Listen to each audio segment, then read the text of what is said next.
Hi, welcome back guys. This is your friend, the Luffy Fanfics, back with amazing fanfiction. This is the series of What If Overpower Luffy Awaken New Gear. Now before starting, please give this video a like and subscribe to the channel if you want more videos like this. Now let's get into the fanfic. The world of One Piece was changed. It all started with the person that was the farthest to be named the ultimate superpower of the world.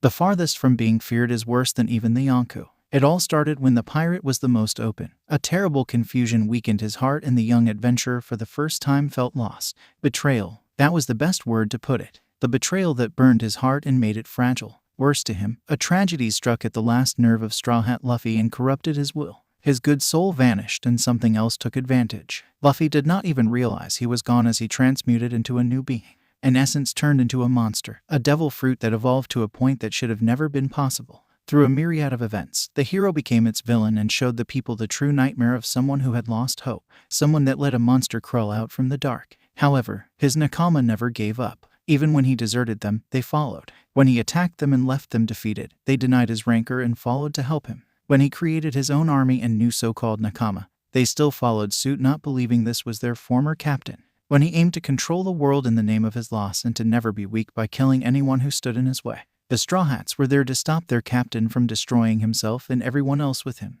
Assembled into a great force, they defeated the nightmare and regained their captain. In the end, on a war-torn world with the Marines obliterated and the pirates gone either from the living world or hiding under the terror of a tyrant's rule, the Straw Hats unknowingly gave way for a new nation that was able to take down the ranks of Luffy's vengeful battalion and turned him back the way he was, human. So this grand fleet became a new world superpower, even though he had committed crimes against humanity. They were forgiven as the culprit was not him but the side hidden within. Some disagreed. Others believed it as now he worked to protect the humans he once wanted to destroy alongside his Nakama. But with the dawn of a new world, from the old one remained the force of the world government, those of the noblest blood that still believed they should rule. The new nation led by former revolutionaries, pirates, friends that fought alongside the Straw Hats, and former Marines that wanted to unite the world into one called it Atlantis. They did not let them grow as they pleased, knowing they would try to enact their old ways of slavery, hierarchy, and corruption, fought back their forces. The Straw Hats joined and fought them as well until it was only a matter of time before they fell. The last push was on the new world.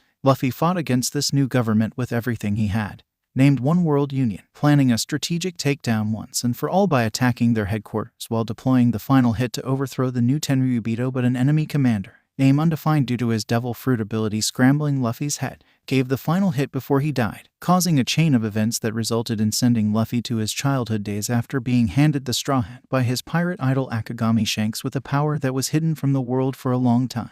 This became a new beginning to undo the war-torn future. This is his new second chance. Luffy opened his eyes in shock, realizing that he had been fighting alongside his crew and it was already dusk, showing the sparkling horizon. It didn't add up and it soured his mouth. Panting from the exhaustion, he felt all laxed in a strange tranquility. Without his scars or anything he was wearing at the time, fighting with that time guy as he called him that he did not notice from the overwhelming doubts he had. What happened? Where am I? Guys, looking around where he laid, he saw the ocean in front with a forest behind, making him think of one place, Fuchsia Village. Standing up, Luffy noticed his height to be less than 3 feet. Beginning to inspect what was happening, looking to his hands and body proportions, he realized he was a kid once again. So I'm a child again, meaning that man, what's his name? Well, he sent me back using his time powers, sending me back, huh? At first he freaked out and began to overthink how to fix this. How can I go back? What can I do here? Think.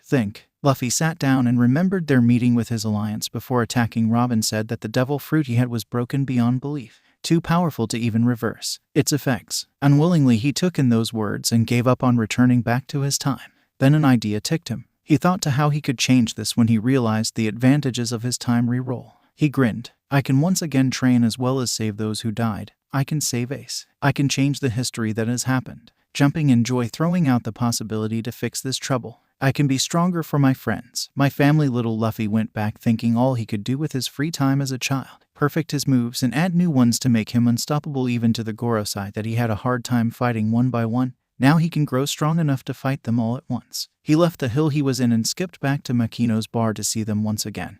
His heart would burst in happiness from having this chance. No one had to die anymore. He will make sure of that. His new life began exactly like he remembered. Luffy did not change anything in his childhood, going through it like an exact replay. hiding his true powers from his brothers and family, waiting the day they parted so he could train with them, making himself look the weakest of the trio to not give them the hint of he being stronger. One day he had the chance to ask his grandpa for training on the 6 powers and haki, which was a million times worse compared to Raleigh's regiment doing all that in Marineford for a year to train the skills, which he did not tell Ace or Sabo, leaving them with doubts to what he did in that absence. History played as it had, training along his brothers, making the Sake Exchange, fighting Blue Jam, the Terminal Fire, Sabo's death, and Ace's departure to be a pirate to finally leave Luffy the remaining 3 years to perfect his ultimate moves. Each day he practiced all his forms, except for a certain gear he did not like to even mention, but eventually he knew that form must be practiced on. Damn, this young body causes me too much strain, giving me limited time. Let's try again. Luffy stood up straight to try again his forms. Gear second. Disappearing from the unbelievable speed, leaving a speed trail of pink red. He began to punch randomly with his jet moves, causing utter imploding of nature, leaving debris on his path, moving to another part of the island, having homemade targets deployed in masses. Gear third. Changing gears, he inflated his left arm, passing the air to his right, Gamu Gamu no giant pistol, hitting the dummies, which became nothing but flour dust, filling the impact crater, pushing with his giant arm to the left towards a boulder, Gamu Gamu no giant red hawk. The rock burst into flames, creating a massive mist of gray ash to burst the opposite side, hitting trees, igniting them, yet he disengaged the inflation to release the air in a compressed rocket towards the air, where he hardened his left arm with haki. Gear fourth. Pumping air to his arm, expanding his body altogether along, creating a red aura outlining his body that was being involved by haki that started to form the tattoos all around his body, completing the battle-ready transition. Boundman. Luffy was now feeling the strain of using consecutively the power-ups was not such a good idea. Yet due to him being 14 years old, it was very impressive. I have more control here than when I was in Rusukana. Even way better than fighting Mingo using elasticity to stay airborne. He began to charge up. Now, Luffy bounced off the air, heading closer to land, Gamu Gamu no, his fist retracting back, forming into a spring Kong gun. A Sea King surfaced to take a bite but was beheaded and turned into a red mush, staining the ocean near the island along, leaving a crater flooding in with the pushed out water filling in the Sea King's grave. Luffy flew at high speeds above miles of the velocity of Kizaru that he was proud of, but still would be nothing to someone like Akainu. He ignored the thought as he had another form he had to practice. He wasted no more time and put all of his might on the spring action to his legs, Gamu Gamu no Rhino Schneider. He left from human sight, just being a speck up above in the blue sky. Luffy deflated into his normal state, surfing upwards from the magnitude of the Schneider propulsion. Luffy crossed his arms into an X while taking in a breath, closing his eyes. Gear. Through his mind he remembered the flaws he had and those that he committed, the countless times he almost lost his friends at the hands of the Marines and pirates alike, the death of Ace. It all replayed like a twisted DVD that made him convulse in rage.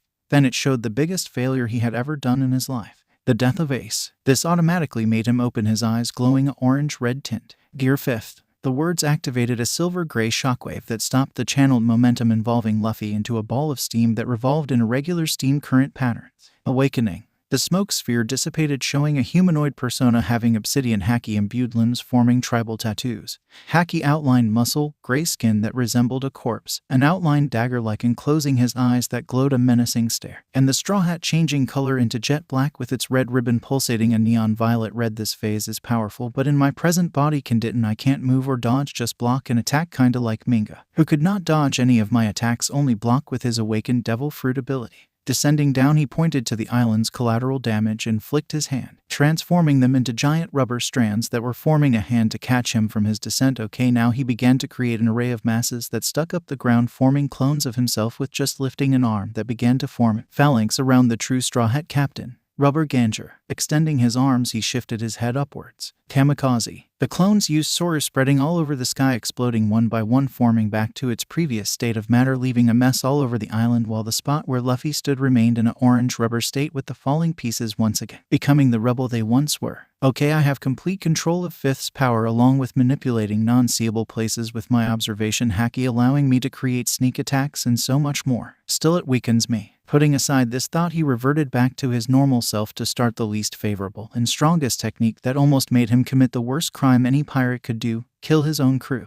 That almost dominated the entire world in death. He truly despised the power-up so heartily that the thought that it still coursed in his veins sickened him. To put humanity aside and let the devil emerge using your body as a vessel while directing it with your will, I must stay inert within that horrendous form. You can do this, body. He sounded off, sending a giant spherical EMP field. Luffy struggled with this final transmutation to maintain one's humanity while becoming a monster. He visualized in his mind the mental break he suffered during his other timeline that shattered him into the beast dubbed Gear 6. With the memories flowing, the pain inside his mind opening terrible sealed scars of his past. Wrath overcame his senses and quickly felt the demon's aura increase its hack. He steadily opened his eyes bit by bit that glowed a crimson red with a beating black pupil that was outlined by haki, his hair changing to a dirty white, his clothes losing the vibrant colors to fade into worn-out garments. His body was soon being enveloped by rubber strands of his awakening ability, forming a 10-meter rippling monster with his form discolored ripped clothes resembling more like armor with protruding spikes suiting the monster, bulging limbs with veins spreading yellow neon blood, gray-black skin capable to tank cannons with ease, claws and talons capable to tear battleships in half with one sweep, jaws that enveloped half of his face that stayed in a lunatic grin spreading from ear to ear. Literally, and a spiked mask made from his hellish rubber flesh infused in haki that covered his upper half of his face, eyes and nose, with the eyes still glowing through the mask emitting a killer instinct of mayhem.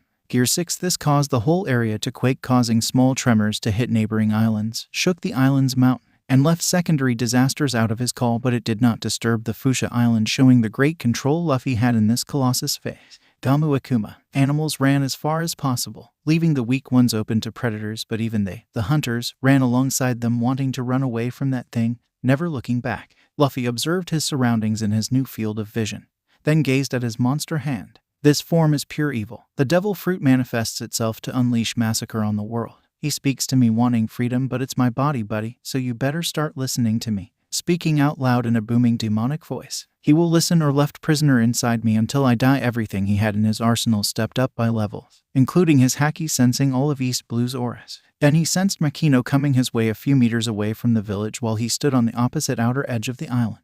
She's looking for me. Luffy transformed to meet her and prevent her from taking any other step in search for him, so that when he got there she jumped from the scare. Luffy, be careful next time you scare me. Luffy laughed a little. Sorry, so why did you call me? She looked happy at him. Dinner is ready. This fueled Luffy with enough strength to run to her tavern. Yahoo! Makino yelled at him to stop, but he can wait to eat. To the dinner table. The 3 years went faster than expected. Even thought it was all just a rerun for Luffy. He enjoyed his childhood and kept an eye out as he was watching his own growth in Fuchsia Village, but still as time affected his state and his powers, he found out that there was enough time to train his gears. Well, some of gears, and finally as he began to grow to an adolescent he slowly controlled the voice that prevented Luffy from using the abominable Gear 6, now available in full human autonomous control to any future rash emergency situations like facing against the admirals and beyond, but thanks to boring meditation and test runs, his body's potential was now at its fullest, ready to take on the Grand Line. However, before he set to the Grand Line, he had to gather the starting crew, leading to later on find the rest and create once again the infamous Straw Hat Pirates, his true treasure in the seas. The day came like a flicker, and the friends of Luffy were at the bay to wish him the best as he sailed to sea. Preparing to leave, Luffy waved goodbye to the Fuchsia village, the mayor, Makino, and Daden, plus the mountain bandits who took care of him with all of the above, shedding a few tears, yet happy to know the kid was living to accomplish his dream.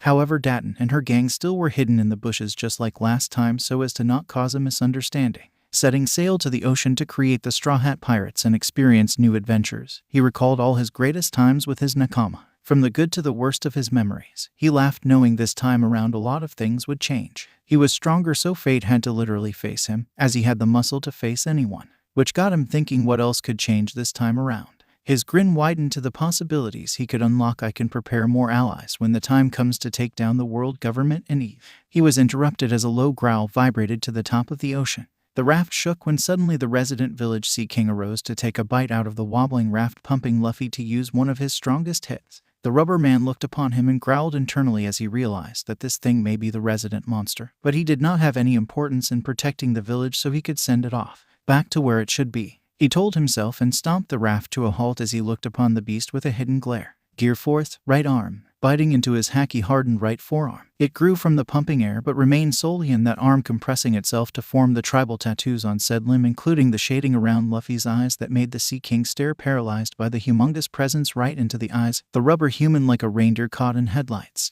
Gamu Gamu no. Retracting his arm at hyper-reaction velocity like if time stopped, he aimed at the Sea King. Kong gun. He roared and struck the beast head-on. Its head got crushed, but the speed made it impossible for anyone to see the damage he caused as it flew away. The attack sent the monster airborne to another island, or possibly back to an island in the Grand Lake at incredible speeds up to the sky. As it came close back to a different landmass, the Mach speeds crash-landed it and tore the beast throughout the land as if he was crushed, where the remains just skidded in the water, finally submerging into the ocean where no one could see as it went beyond sight to any person to see. The vanishing monster that was sent packing left the whole Fuchsia villager's mouth agape through the monstrous feat Luffy did. "See you guys. I'll write letters if I can, later," he told them. He started rowing faster than they could make out, still not recovering from the surprising attack he performed on the Sea King. "Be careful," Luffy. Makino waved as she acted strong. He was like a child to her after all. She, along with the rest of the villagers, said their final farewells before going back to the town, resuming the day. Now all they had to do was wait and hear of the mischief that Luffy would certainly cause. Makino was more than ready, having bought a scrapbook so she could record all of the wanted posters for him and his friends that he will surely bring along to his adventures. Moments later, Luffy went through a whirlpool that destroyed the raft, making Luffy one more time go inside a barrel, waiting until one of Alvida's men picked the barrel out of the water, to which they did moments later, thinking it was a drift ration. Instead, the guy received a punch to the face, knocking the guy out, while Kobe watched Luffy just casually ask him where he was. Feeding Luffy from the storage food, they began talking about their dreams. "One day I wish to be a Marine Admiral to take down pirates, but instead I'm so weak I was forced to be a chore boy under Alvida's crew." Luffy heard more things he said that made him remember of the future he came from, having a flashback of how Vice Admiral Kobe, along other great Marine pirate friends, he had tried to stop his rampage from killing his crew. "Never again shall I lose my humanity to him, ever." Repressing the memory, "Then why don't you fight your way to be an admiral?" Kobe stared. "Don't stop because it seems impossible. Go for it. I'll be king of the pirates, and one day I will face Admiral Kobe. Promise me this and we will meet at the top." Kobe. To this, Kobe answered, "I will be a Marine Admiral." Cut short due to Alvida coming and hearing the whole thing. "Oh boy, this is boring," Luffy thought as once more he went through the motions, fighting her lackeys, showing them his basic moves, and defeating Alvida by sending her soaring above the sea towards a faraway island to where she would find her devil fruit. Going back to the story, the Marines were coming aboard the ship. "Oh no. If the Marines see me here, my dream will die before it even starts." Kobe panicked, running around in circles until Luffy grabbed him, putting themselves on an escape raft that splashed down where Nami was salvaging the treasure she had found to her boat, but feeling the splash from the other raft caused the young Nami to stare at Luffy. In this moment of time, Luffy felt the connection they had. As brief as it was and how sudden it happened, this little encounter sealed their fates together. Like a zing, it snared Luffy to Nami forever. "Nami, we will meet later on. This time my powers will be used to protect you, not harm you." He goofily smiled at her while grabbing the rowers to start rowing as fast as possible, heading to get the first mate, pirate hunter Roronoa Zoro. Heading out to sea, Luffy just drifted out into his subconscious while speeding the raft towards the marine base holding Zoro. As his first mate and tight-lipped man, Luffy struggled if to tell him the truth. Should he know the full story or wait till I get everyone to tell them in one go? His second in command was always serious, especially in keeping secrets. Yeah, why not? Plus, he needs to become stronger to be the greatest swordsman in the world. Luffy made that decision in a flash thanks to Kobe's yapping about being close, which he just bonked him on the head, earning weak yelps out of him. Going into town, they soon found the pirate hunter bound to a wooden post as if crucified, seeing the little girl being thrown over by the onion guy, hearing the story of how Zoro got into that mess, and finally the true intentions the Marines had in stock for the pirate hunter. "Yosh, then it's settled. Let's save Zoro so he can join me." Kobe wanted to object to the plan, but knowing him, he gave up on his explanation, heading to the marine base. Zoro, taking in the scorching heat of the sun, was deep in thought. "I'm sorry, Kuina." He heard footsteps coming towards him. His heart calmed down even further, sensing a familiar aura of death loom over him. "I guess this is it," Zoro grimly thought. Opening his eyes slowly, he was met by not what his gut told him. A young boy with a straw hat stood in front of him. This irritated the swordsman. "What the hell are you doing here?" Luffy just smiled at his serious, scared, funny reaction to his sudden appearance that brought him to relive moments they had together as pirates. "Hey Roronoa Zoro, I want you to join my crew." Zoro's sweat dropped. "No" at this creepy Luffy smile. "Oh, come on. We can follow our dreams as we like and drink sake without worry." Luffy attempted his first maneuver to convince Zoro. "I said no," the swordsman restated. Luffy pouted. "What about your dream? My guess is that you aim to be the greatest in swordsmanship, right? Then follow me and let's find our freedom in this world." Zoro this time spit at Luffy's feet. "Pirates are no good, stealers and murderers. I would never turn evil even if the world hated me. Plus, you are really asking me to become what J Hunt? What sense does that make?" Zoro explained, and made Luffy's face angry until he wore again his cocky grin. "Well, you must know I have reacquired 3 swords from the base, wanting to return them to its master. But if he doesn't want to join me, well..." Zoro was mouth-gapped through Luffy's method of recruitment. "I guess the swords are technically mine, so see." He ran a few feet from Zoro until he called him "you son of a gu," and Luffy just smiled, turning back to him. "Okay, then I join you, seeing the fact I have nowhere to go, plus I have a promise to make." "I join you, kid." Luffy just jumped in celebration. "Yosh, let me free you and let's go," freeing Zoro while Kobe watched while Luffy took in bullet shots that were returned to those who shot him, leaving Zoro dumbfounded. "How can you do that?" Luffy answered, "Because I'm a rubber man." Focusing back to the battle, the fighting duo began kicking marine asses left and right until Captain Morgan appeared facing off the pirates. Morgan was irritated that those under his command could not take down the prisoner and a weak-looking pirate, to which he learned the hard way they were not. Luffy tells Zoro to not move, instead to watch him fight. "You think you can beat me, wimp?" Luffy just prepared his arm, extending it to almost touch the far end of the wall, to which it was hardened. "Gamu Gamu no." The fist started to ignite, amusing everyone except Morgan, who was already charging head-on Red Hawk. The strike got his abdomen, causing a fiery explosion to go off his back, sending him flying, knocking down Morgan and his statue. One hit and the marine was down for the count, earning cries of joy from those who watched. The villagers treated the pirates and Kobe with meals, thanking them for liberating the corrupted town with Morgan's rule. Zoro remained silent, looking at Luffy with suspicion. How strong is he? But was disturbed with a marine requesting them to leave the town in peace, in which Luffy agreed, making Zoro follow his captain when, "Hey, isn't he part of your crew?" The marine leader looked at Kobe, to which Luffy answered, "No, he's just a kid who followed me." Then Kobe added, "Sir, I want to join the Marines, as it has been my dream to be one since I was a kid." He saluted, facing the leader being talked to about turning down his request. "Please, sir, I want to uphold true justice to put scum like Morgan to pay for the consequences." To this the leader answered, "Very well then, but you gotta start from the bottom, as we all did." Kobe smiled, now officially being a Marine chore boy without needing to perform a needless fight like the other timeline, leaving towards a boat sent by the Marines who were waiting there to salute them off to a safe journey. "Damn, we saluted towards a starting pirate crew. For that we have 3 days without eating men." Kobe and the rest of the soldiers sounded off to the order given while seeing Luffy off. "I'll see you, Luffy, when I'm stronger." He made a promise to be stronger along Helmeppo to become one day his dream position. Luffy and Zoro headed to the next island that the captain knew what came up next. Off to the navigator, following the wind. Luffy knew he was heading the right direction to find his next nakama, focusing his mind on the trail rather on his stomach. He imagined Nami's young face in her matured version to soothe his rumbling gut, but he was hungry from the long time they had sailing the ocean with no sign of land, and it worsened while thinking about stupid seagulls and the giant-ass bird that this timeline did not appear. "How I wished to see that bastard bird," he drooled, imagining to eat the roasted bird by his Red Hawk. "A little bit more, just hold on." The young pirate yearned for some type of food, as he felt his body desire to eat itself, to have at least something to chew on. Zoro, on the other hand, was silent but not sleeping. He was observing his new captain and just had many questions to ask his new captain, who apparently can light up his arm in flames and cause one heck of a falcon punch. "Luffy, I wanna talk." To this, Luffy turned to the swordsman. "Okay, ask away." Zoro took in a breath, starting the conversation.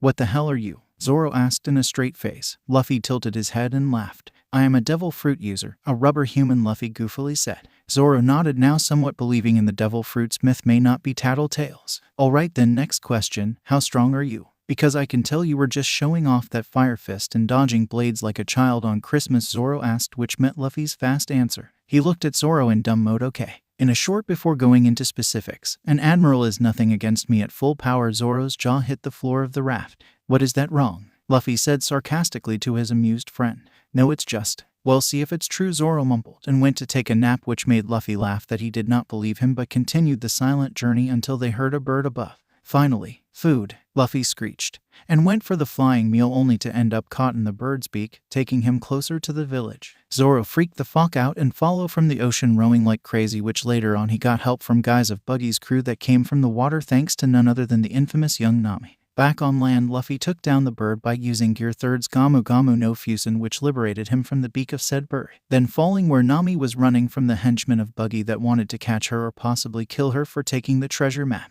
Luffy made a small crater between them in, but like nothing he shrugged it off and jumped back up, stopping the small group of pirates and his future navigator. Luffy walked happily to Nami, which she took the opportunity to blame him. "Hey, thanks boss. Now take care of them." She posed like a fangirl while saying her thanks, then running away, leaving Luffy to face her persecutors. "She's running away." One of the thugs proclaimed, being elbowed by the one standing in the middle. "Don't matter, we have her boss right here." They began to take a step forward until Luffy used his Conqueror's Haki, knocking them down out cold. This is getting boring. This East Blue rumor of being the weakest is very true, but I want to go all out." He kicked his feet while pouting about the weak enemies he had to face when Nami appeared on a rooftop.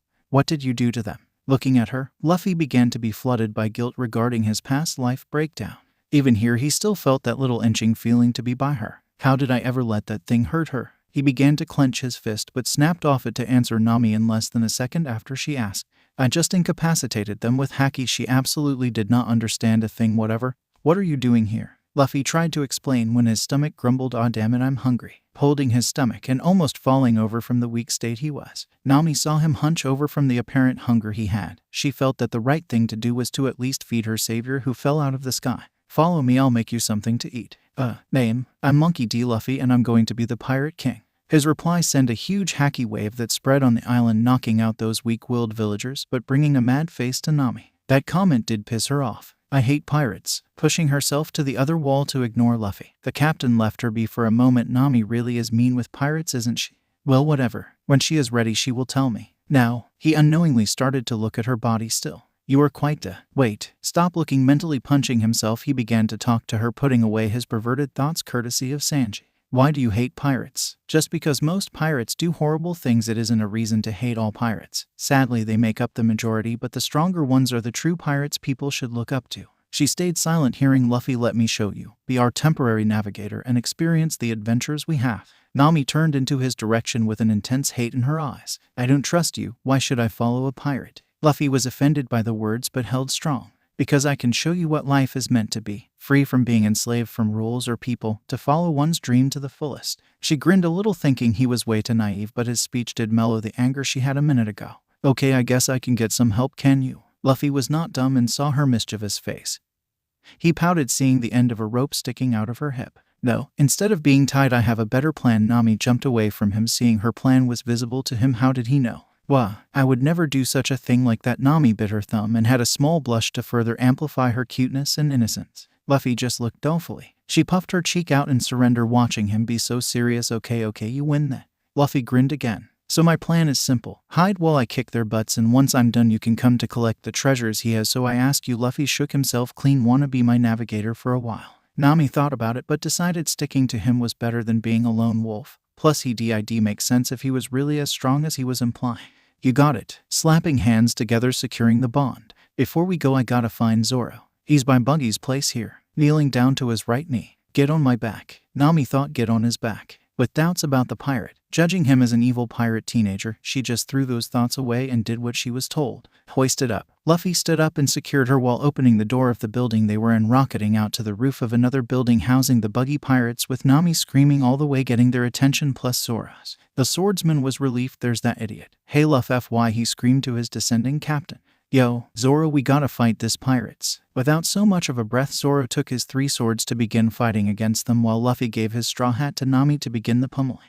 The pirates, much like last time, heard the arrival of the young Straw Hat pirates and presented themselves. Mostly Buggy, who bragged about who he was and the power of his buggy balls. After ticking the captain off, Luffy finally started the battle by doing a quick whip to the incoming lackeys. Zoro moved to face off against Kabaji plus some lackeys, while Luffy took on the clown captain and the animal tamer Moji, with the lion Richie by his side, but scared at just looking at Luffy. Sensing the powers of the pirate, let's see how strong Buggy really is, he began walking causally towards them. What is he doing? Doesn't he see the cannon? Nami was trying to get his attention, but he just ignored her. Come on, fire then, big nose. Buggy just exploded in rage. What do you say? How dare you? Fire the the bug GY ball. He ranted as he fumed at the name confusion. I knew thinking too hard on the name would later come haunt me. Luffy's companions cringed at the cannon being lit, but none of them could do anything, awaiting to see what he would do. Fire. The cannon shot the ball heading to Luffy, who just easily caught the muggy ball without stopping its momentum. He let it roll and started to spin the cannonball in his fingertips like a basketball. Nami and Zoro had their jaws on the ground. The buggy pirates were even worse, with sweat just peeling off them. Luffy laughed, and using Zoro he head towards Buggy. Here, have it back. Holding the cannonball in his hand, he threw the explosive straight into Buggy's face that had his tongue tied from the shocking strength, but suddenly felt the searing pain from a point-blank hit, sending him crashing down, leaving an impact crater along the astounded faces of everyone who watched. What? Luffy just laughed. You guys are fun to play with. He cheered and waited for Buggy to stand up, all bloody, weak from the hit he received. You, son of a... He never got to finish as Luffy released his Conqueror's haki, knocking out all the stragglers, Moji and Richie, while leaving Buggy even weaker, barely able to stand. This feeling feels very familiar, like when the captain fought. Buggy recalled that power but snapped out of it. Luffy waited until Buggy could stand up straight. Meanwhile, Nami stole their treasures in a drowsy, slow mood. Ugh, what did he do? I feel like crap. Drutting off the tiredness to continue stealing. Zoro, on the other hand, finished Kabaji a long time ago with his onigiri and went back to see his captain finish off the last standing enemy. I need to not mess with him or else, he said pridefully. He shivered thinking about his estimate he made about his strength. Buggy finally stood up upright with Luffy preparing his finishing move that both Zoro and Nami witnessed. Gamu Gamu no. Going gear second plus vulcanizing his extended arm as it coiled itself like a spring. Luffy's Nakama saw his limb turn an obsidian color rifle, spiraling to hit Buggy, which once it struck his gut it sounded off like a cannon, sending him flying away from the town off to the distance. They just stared dumbfounded and just accepted his strength gap. Nami, she looked at Luffy. Yes, you have the treasure. Nami nodded, in which Luffy grinned. Then it's off to the next island. Skipping back to the raft they had, Zoro met with Nami, to which he was forced to help with the bags, following Luffy until they were spotted by the villagers, whom asked them if they were pirate, to which Luffy stupidly answered yes, earning the wrath of the commoners, making the Straw Hats run all the way, escaping to the raft. Beforehand, while they were running, Luffy left a bag of money so the people could rebuild the torn-down village without Nami or Zoro noticing, from not wanting a beating from the money-loving navigator. Plus, I hope Nami believes in me when I tell her to trust me in beating Arlong.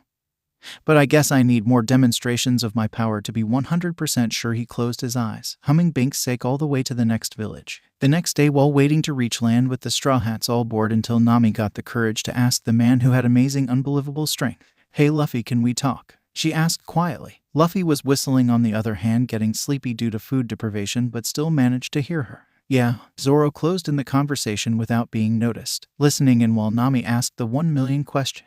How on earth can you do that stuff? You didn't even sweat taking that pirate out with your strange ability. How can you stretch like that? That made Luffy yawn a little. Okay, let me explain. Stretching his arms to sit up. When I was a kid, I ate by accident the Gamu Gamu no Mai from a pirate called Shanks. Both members who heard that very renowned name shivered in realization to what they thought it meant, but did not interrupt.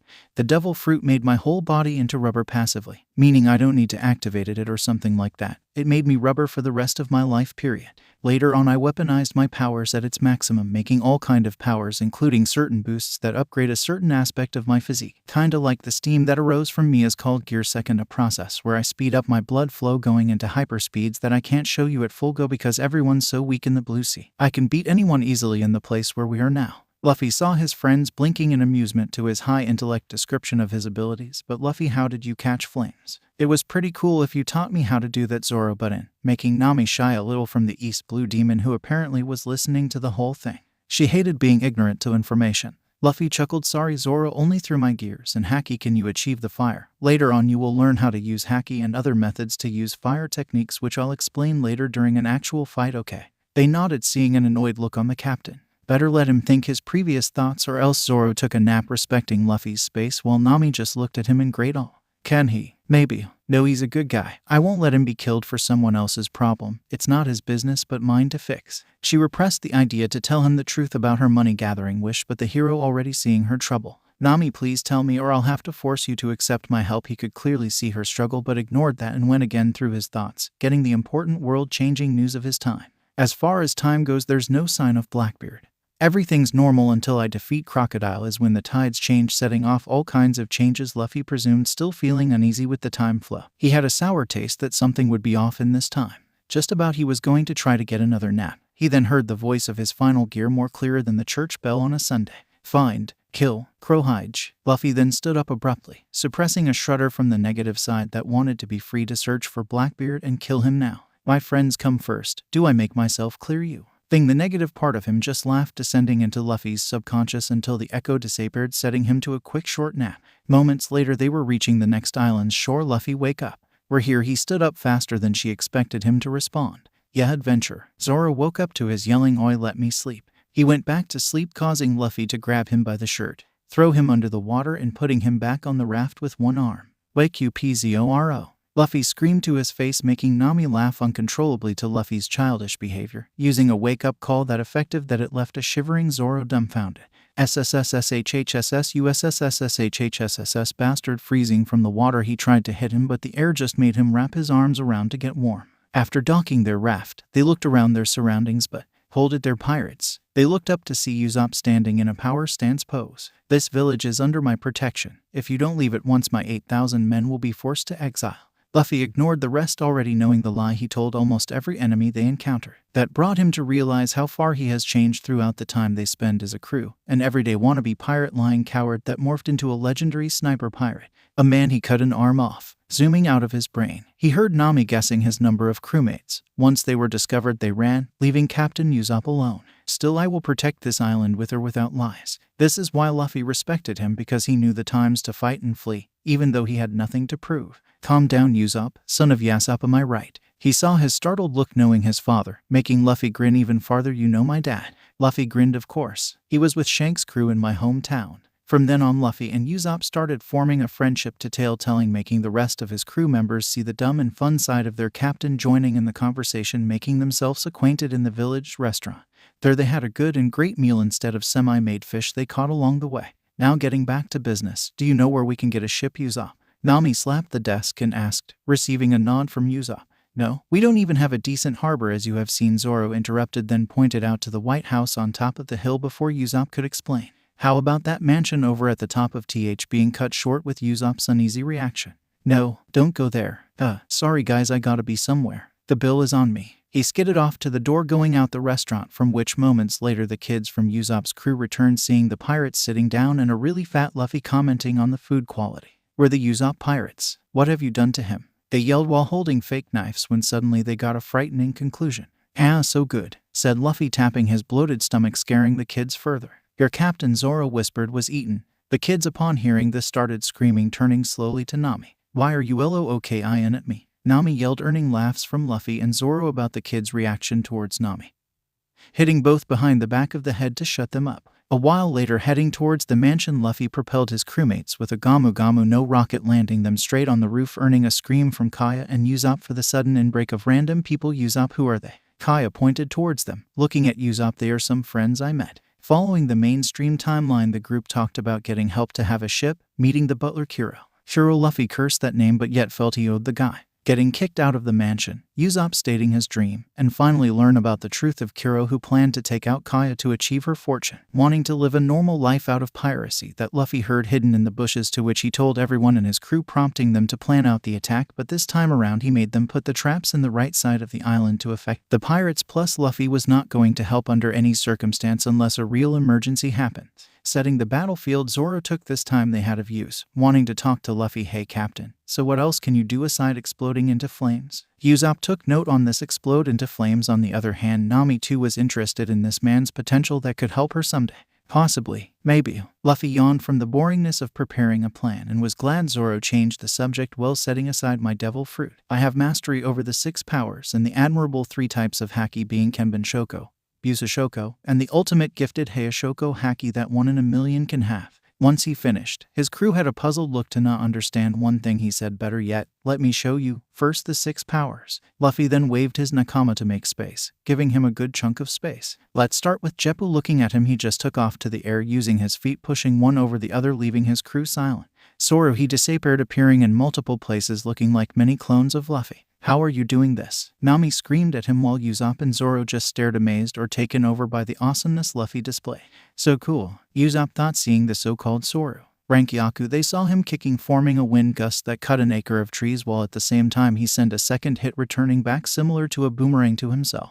Tekai, the air blade kick shattered instead of cutting him, earning yelps from those watching, but Luffy continued. Shigen, forming a pistol with his fingers, he began to puncture the rocky ground, leaving mole-size holes which unleashed a high-pressure sharpened rocks, pushing both Luffy and the debris upwards with imminent possibility to hit him point blank. Kami-Ia's body inexplicably became freelance, with the propelling rocks just passing by him thanks to his body just swaying out of the way. That amused the Straw Hats to see the captain perform unbelievable techniques, but it was still not over. Those are the 6 powers capable of taking down without a sweat any person with a bounty higher than 100 million. This fact left the crewmates unresponsive, especially Nami. He really can beat Arlong. She was getting troubled if she should tell him or not, but Luffy grabbed all of their attention by mentioning another skill set. This, however, is the ultimate basis to beat up guys in the new world. Watch as Zoro tries to hit me. His first mate, receiving the clue, swung a fist to his right that Luffy had already yelled out the incoming attack. It came from his right fist, trying to hit his right side face, and again till Zoro got tired, with the rest understanding the meaning of said power, with Luffy calling out every swing the swordsman made.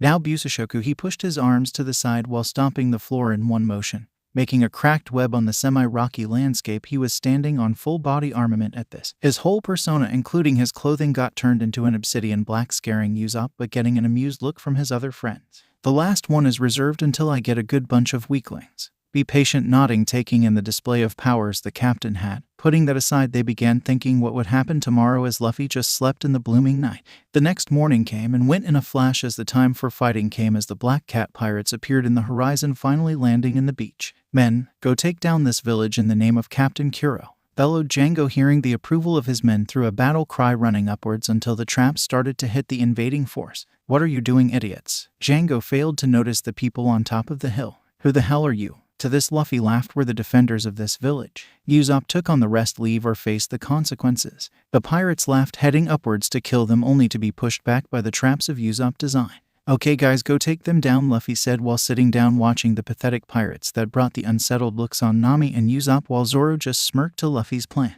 What do you think you're doing? You must fight, Nami just yelled, to which Luffy had a serious look on his face. In order for you all to be stronger, you have to fight to be better. They all looked at him in a dumb stare except Zoro. I am strong, but facing weaklings every day is well tiring, so I'll help if you need help. But for now I want to see your skills. The Straw Hats stopped wasting time heading to the fight. Luffy watched as Nami began to strike each pirate seesaw while holding ground. She needs to learn how to use Haki, and she would be greater in combat, seeing her curves all of the sudden making him slap the creeping naughty ideas. I miss mature Nami. Especia, damn it, mind. He looked elsewhere, seeing Usopp snipping the approaching pirates, falling back into the tar pit among other weird traps his companions placed. Meanwhile, Zoro just cut them, falling unconscious, or ran back to square one. That angered the swordsmen for the cowardness they showed. Fight back, you wusses. Luffy chuckled, seeing his teammates win, taking notice that they are all strong enough to beat a large pirate crew. But alas, Django began to use his hypnosis to give his lackeys the inhuman strength to which they displayed, with one of them destroying the rock ledge of the bottom hill. WOAH, they destroyed pure rock. Usopp freaked. The mob headed for the Straw Hats that readied their weapons until Luffy stood in front of them. Now you may need my help here. They looked at him strange. What are you doing? We are in a plain battle out here. Nami kept on rambling about his simple-minded attitude to the fact a stampeding group of killers were getting closer to them. Now I'll show you the third, a special type of Haki. Zoro and Usopp lowered their weapons to see what he was about to do, while Nami still was jumping from anger against his relaxed antics. A few meters away, Luffy summoned his Conqueror's Haki that sent the pirates flying, knocked out into the bottom of the hill, with others crashing in the ship at high speeds. But the most amazing thing was even the land was cracked along the ship, suffering damage that left the ship in a semi-bad condition that scared his Nakama from the ultimate move Luffy had under his sleeve. WWH, what did you do? Usopp was beritten in awe to the potential such a playful childlike pirate possessed with a blue face. Nami silenced her yapping, and Zoro was proud to follow such a powerful captain. That, my friends, is the will I have within me that's capable to do this and a bunch more if I applied it completely. Not even fishmen can hold against my power. Nami now truly believed he could take down Arlong. Can he do it? The Black Cat pirates were down for the count, only leaving the vice captain standing in his two weak legs. What the hell is he? He thought while trying to hold the ground. He stood. Niab and brothers, come forward. Two cat men appeared out of the ship, taking in a duo pose. Zoro, fight them. Don't hold back. Roger, Captain. He went all out with his three-sword style, lasting about 10 minutes intertwined in the struggle, until finally Zoro cut them down using his 3000 world move, almost killing them but subduing them indefinitely. Good job, Zoro. Luffy howled while Django couldn't believe the loss they have gotten from mere kids. This can't be happening. Trying to stand up upright, he got the biggest surprise of his life, seeing the captain in an enraged face on the hill. What the hell is this? Seeing his crew obliterated by a group of teenagers, he warned his crew to stand up or die along the enemy, but of course they were all knocked out, leaving the pirate no choice, starting his move. Fine, then die with them. Cat out of the bag attack. He swiftly disappeared, slashing randomly at everything, including his crewmates. Seems the attack is fast, but without his ability to see where to hit, it's pretty useless. Luffy strategized a way to use his gear second without being noticed, for Kaya was running now towards the battlefield, followed by Usopp's crew. Kuro was a foot from cutting her. Gear second spewing steam, he uppercutted Kuro, sending him sky high with the impact, pushing Kaya and her little guardians away from the air pressure build-up. Minutes later, Kuro landed near them, all bloodied, with Kaya cursing his name. Why did you do this? My parents brought you in and you wanted to kill me. Why? Why? She kept going as tears stained her pink cheeks. Emotions were rumbling inside her mind that gave her mixed sour feelings to the young mistress. Kaya kept shouting at Kuro, who was bleeding and glaring at her, until she went to hug Usopp to stop her sorrow, earning a whistle from the watching swordsman and a grin from Nami while Luffy walked towards Kuro. You, kid, will pay for this. Being held by the throat in one arm, he spewed blood, bringing the attention of everyone. Don't ever come back here. At this moment Luffy twitched horribly that began sweeping some madness that only Kuro and Kaya felt, seeing the face distortion Luffy had, revealing the grinning demon of Gear's sixth alter ego understood. A black mosaic showed two hollow eyes and a maverick grin shined bright red. Feeling terror of the devil side, Kuro nodded and a second later was sent flying crashing into his ship. Kaya and the children were scared to see Luffy's inhuman throw, leaving them in a shock until Luffy came walking towards them, making Kaya hug harder Usopp's arm. Shivering from the presence of the man who beat Kuro, Luffy felt distrusted and dirty, having her stare in a scared jitter, but knew she was a forgiving person.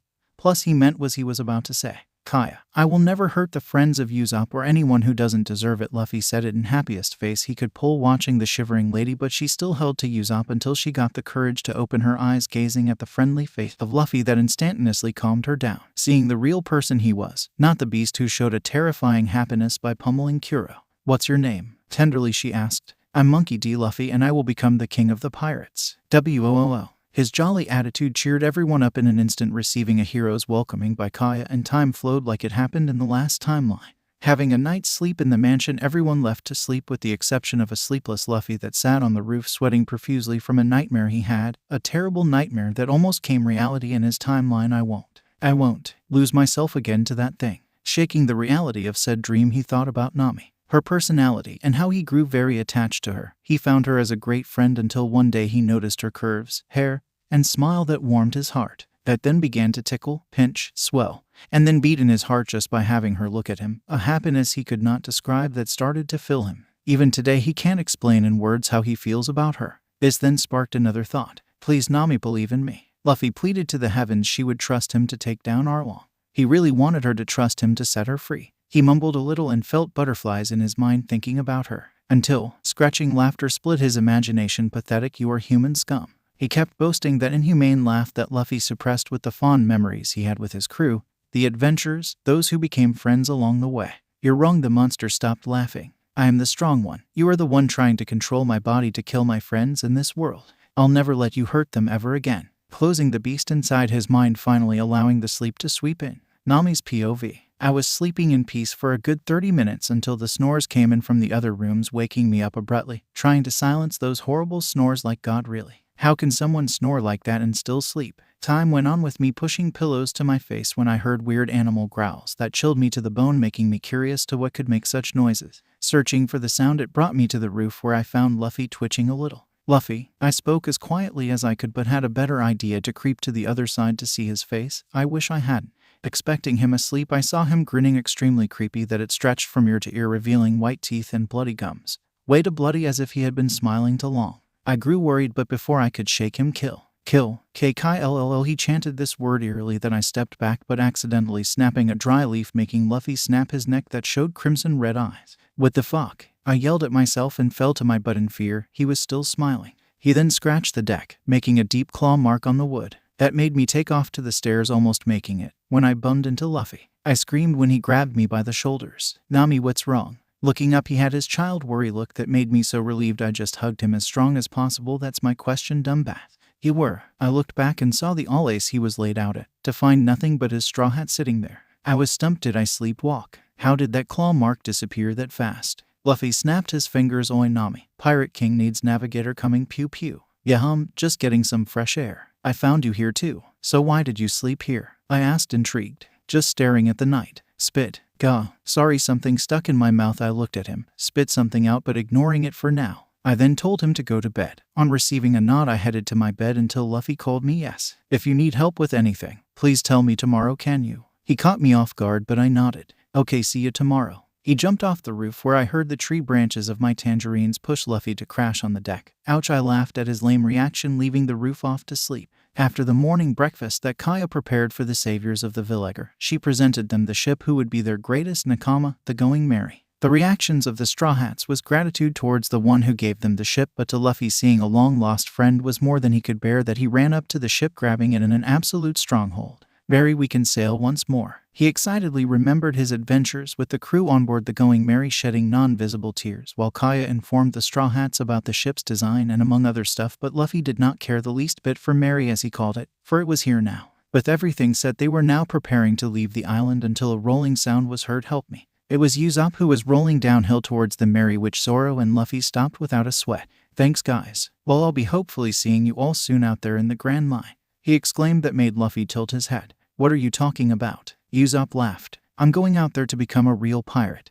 And if we meet again we shall tell each other our adventures. Luffy stared at him with a grin and Zoro answered for him. Shut up and get on board, he commanded, with Usopp not believing his words until he jumped to the ship with excitement.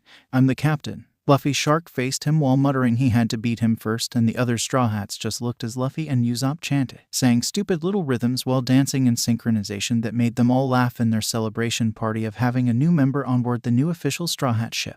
Heading out to the seas, the group made the final touches, forming the Straw Hat ship all complete with its signature Jolly Roger flags. After that they just did their daily routine, with Luffy playing with Usopp some games, Zoro training, and Nami drawing her maps in absolute silence while capturing the full imagery of the island they passed into the papers laid on her desk. This resumed until she got tired of mapping, so she went outside to notice it was already time for the sun to go down so night can appear. Nami walked to the front in Mary's deck, seeing the pink-purple sky that made her think of Bellamy. Holding in those memories to no success, it just made her shed tears that slid off her right cheek, descending to the deck. I can't let myself be entangled with emotions. Right now I must find the remaining money and free my village. I will free them all. For you, Bellamere. The tears made their going to hit the deck, when a hand catched the falling drops, holding them clutched in Luffy's hand. She realized something wrong. Wait.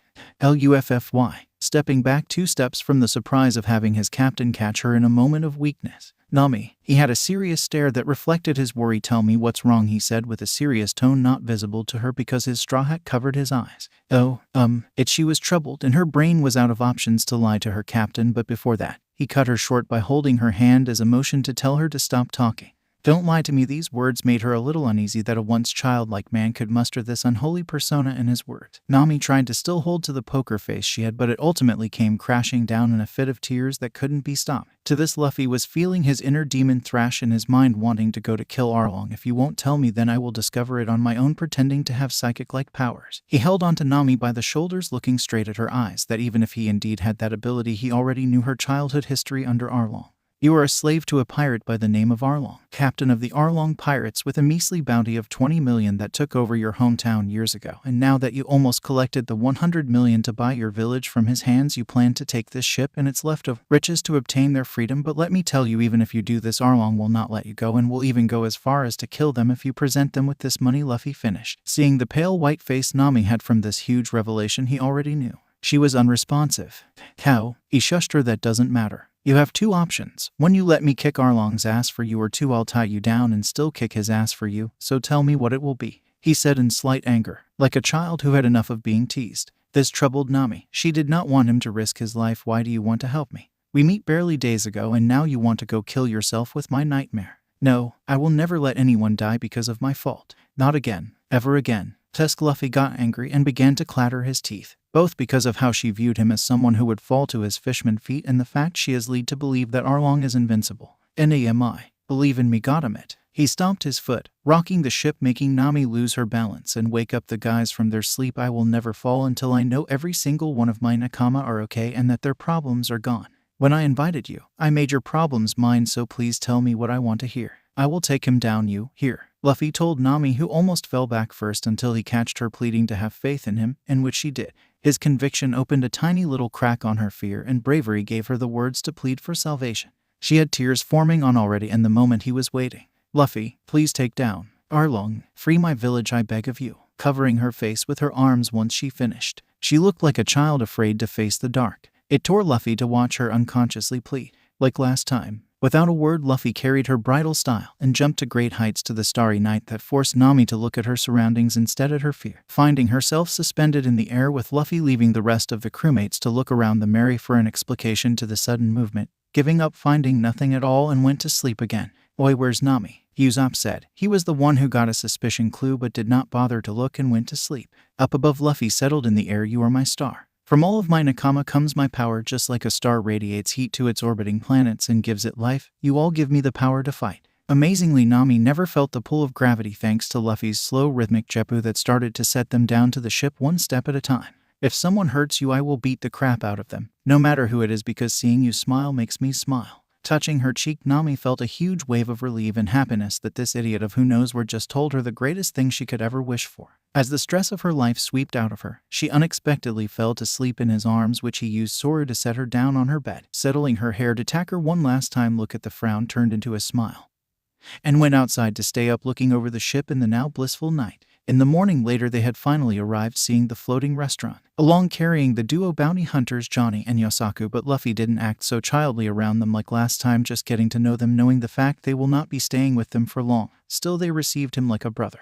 Time to recruit Sanji, Luffy thought as they went to the motions again, seeing the jerk full body get the sheet kicked out of him, meeting Sanji, getting a free meal thanks to Nami's charms, and above all bugging him while being a chore boy in the ship for accidentally destroying property of the ship. Come on Sanji, join me. No, I need to prove Zeph that I'm a chef before I ever leave this place. He repeated his answer for the 14th time to the annoying kid that wanted him to be a pirate. Among all things he could have said, he wanted that. Sanji wasn't willing to fight tooth and nail for some kid pirate. Not in a million years. An hour went by until a dirty man entered. Jin, the name Luffy memorized as a person who could be a great pirate captain if he was not part of the Krieg pirates. He begged to be fed from anything they could give, including scraps, but Sanji gave him a full plate, to which the man ate in gratitude, leaving in peace after finishing said meal. Seconds later Jin came in carrying the pirate Don Krieg that pleaded to be fed. That ungrateful bastard. Luffy knew what was coming next, that in a rapid succession once the meal was given to the pirate he went berserk, having been refueled by the food he desperately needed, starting to ramble about taking over the place to make it his new ship. Before the goofball of a pirate did anything more annoying, Luffy punched him out of the restaurant in raging Krieg. The cocky pirate was infuriated as he recovered from being sent through the doors like some low-life customer. How dare you even hit me? Be gone. Men attacked the ship. His crew began to attack the restaurant, facing off with the cooks and the Straw Hats, including the bounty hunters plus the newly dressed Nami. Luffy took notice that in this timeline she stayed to fight, not to fool the duo to take the ship and head to Kakoyashi village. Thank you Nami, he thought to himself while watching the enemy group being defeated by the minute, with Zoro slashing, Sanji kicking, the cooks pummeling, and many other unique forms of pain-inducing attacks that Luffy was proud to not be part of, seeing Krieg doing the same thing. Krieg, how about we settle this captain versus captain? You have guts to dare me to a fight, he growled while seeing Luffy in midair ready to punch him in the face, making Krieg raise his weapons against Luffy when his ship was rocked by something. Too late he noticed his ship cut in half by the infamous warlord, Dracula Mihawk. Zoro yelled to a mist that dissipated to reveal the greatest swordsman in the world on a custom black coffin ship. Learn from your mistakes, Zoro, Luffy murmured under his breath, seeing him charge towards an inevitable defeat. The warlord was in no good mood thanks to the useless and loud Krieg pirates that awoke him from his nap, one he had to deeply try to get, and it was torn like paper. He looked up to the ship inside and bored accomplishment found it. Why you two? He stood up and undusted his pants to begin the slashing of Krieg's fleet, which ended with almost taking out every single ship except the one holding the captain, until now that it laid cut in half. Such a good time waster, he concluded as his boat sailed across the ocean into the bunch of surviving pirates who were petrified of the warlord. Mihawk, a commanding shout brought the attention of the mighty swordsman. My name is Roronoa Zoro. I challenge you to a duel. Mihawk wasn't very pleased to hear this from a weakling swordsman and sighed. One more nuisance. I accept. Leaping to a floating wood platform that once was a ship, Zoro followed his rival, preparing his Santoryu that many of the people present recognized as the unmistakable pirate hunter of the Blue Sea. They talked and rambled, but Zoro kept his gaze on the greatest of the world. Mihawk, on the other hand, was grabbing his cross necklace to reveal a small knife. Sorry, I have no smaller blade than this. Zoro got enraged at his mockery of him, outright outrage as to the insinuation to use a kid's knife. You'll need more than that to beat me. Gliding to the opponent, Mihawk prepared his stance. I don't think so. Mumbling these words, Zoro gave the first attack. Only at 1 feet away he saw Mihawk unfazed. Jiri. In one swift motion he stopped his swords at the center of the attack that shocked Zoro. Impossible. No, I can't be this far away from the greatest swordsman in the world. Desperately he pushed against the opposing knife, but no matter what amount of strength it did not even inch back a bit. Impossible. That attack never failed. Big bro Zoro, take him out. The gap between us can't be this great. Zoro fought this conclusion as he began to relentlessly strike at Mihawk, with him just parrying or blocking the attacks he sent. You have a lot to learn before fighting me, kid. This only enraged the young swordsman that began to retaliate in a blind rage. The situation grew desperate, and even non-swordmen could have seen the winner of this battle a mile afar. Fool, Mihawk thought as he pierced the man above the heart. He expected the fool to stumble or fall back, Yet he did not move or stepped out of the stab. Luffy and the others tried to yell at him for being stupid, not dodging the attacks nor keeping a clear head, but inside Luffy's head he knew what would happen next, so he was clear-headed. Or did he? What if Luffy thought of the alternate theory he has seen in this timeline? Zoro dies. He brainstormed the dark idea and tried to not think. Why are you not retreating from my blade? Mihawk asked to the strange behavior the opponent had. His opponent was close to dropping dead to the floor. Still he kept sturdy, because if I backed out, then a promise I made will be for nothing, as well as any other thing that has brought me here to face you would end up in ruin, Zoro blurted out as the knife was pulled out of his wound. This act brought new interest to Mihawk. He sheathed the little knife and viewed that naive man with different eyes. State your name. I'm Roronoa Zoro, Zoro stated to his rival as he prepared one last move.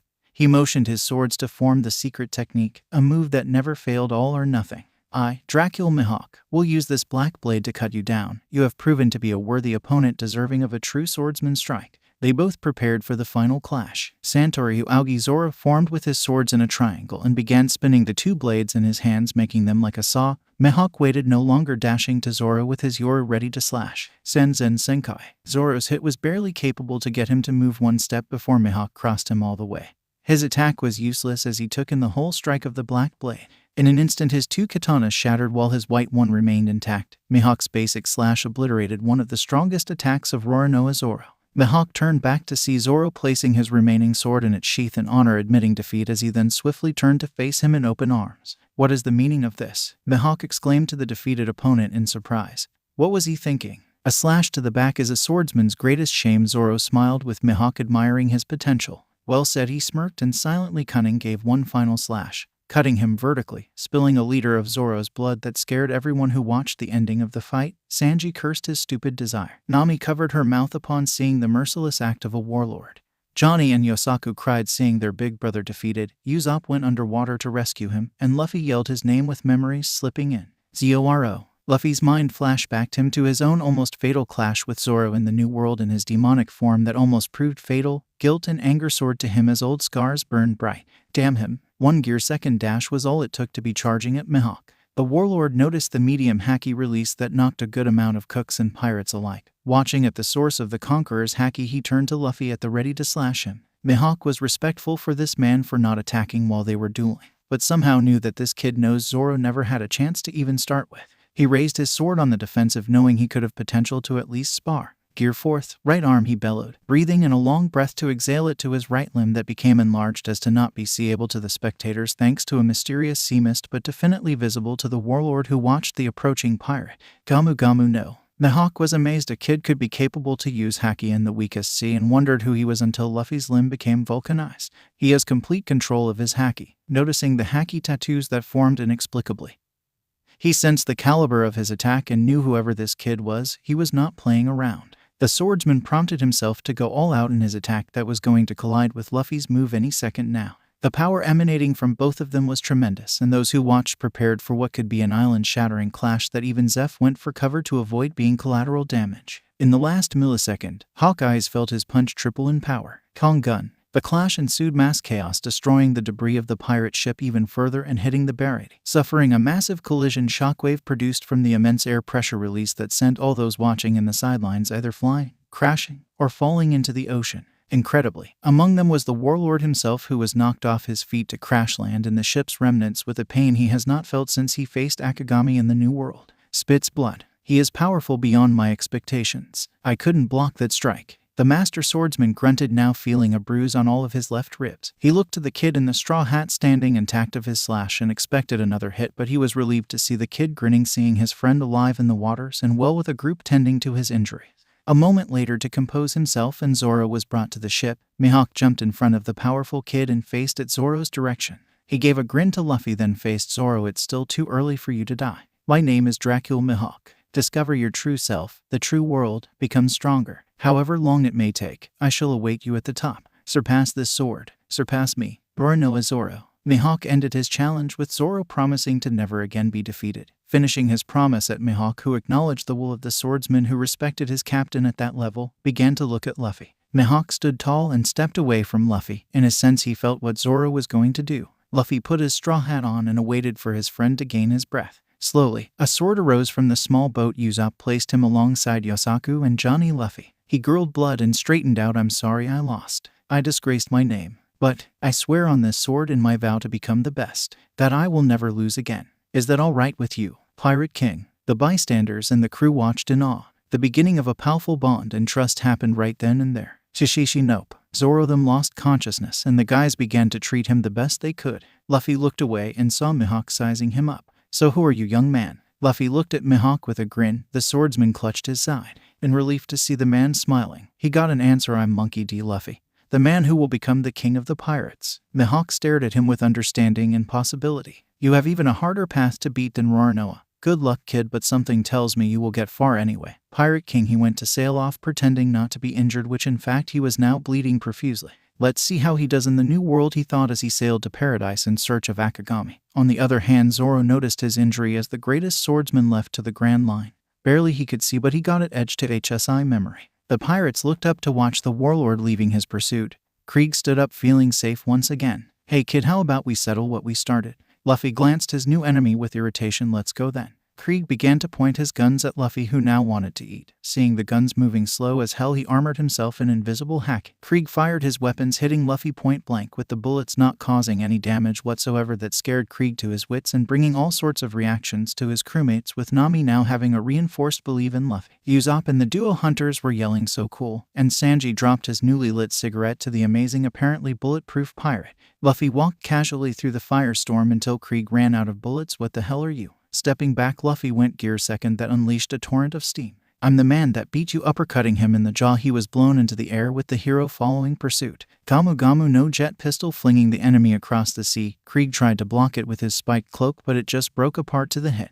Gamu Gamu no Yari whipping him across to the ocean with his failed attempt of shield blocking, which broke from the unbreakable momentum as he kept Krieg going in a circle of pain, striking him to make a blurry smush from the violent fury of attacks. Everyone saw the utter velocity Krieg was being beaten in, spilling blood below to the watchers of an unholy fight that seemed to be going overboard even for a pirate as Krieg. Luffy stopped in midair while Don Krieg fell to the ocean, floating in an absolute knockout silent scream face while pouring blood into the blue sea. The hero now was walking towards the restaurant with his straw hat covering his gaze. That startled the cooks, but his crew immediately went to hug him, celebrating the victory he so easily gained by the lightning speed he had. The atmosphere the straw hats made around the captain made Luffy change from the serious fighter to a joyful kid. The cooks began to grin as that friendship spread a jolly feeling, sending everyone into laughter, and finally ended with a party thanking the young pirate for his courageous action to save the restaurant.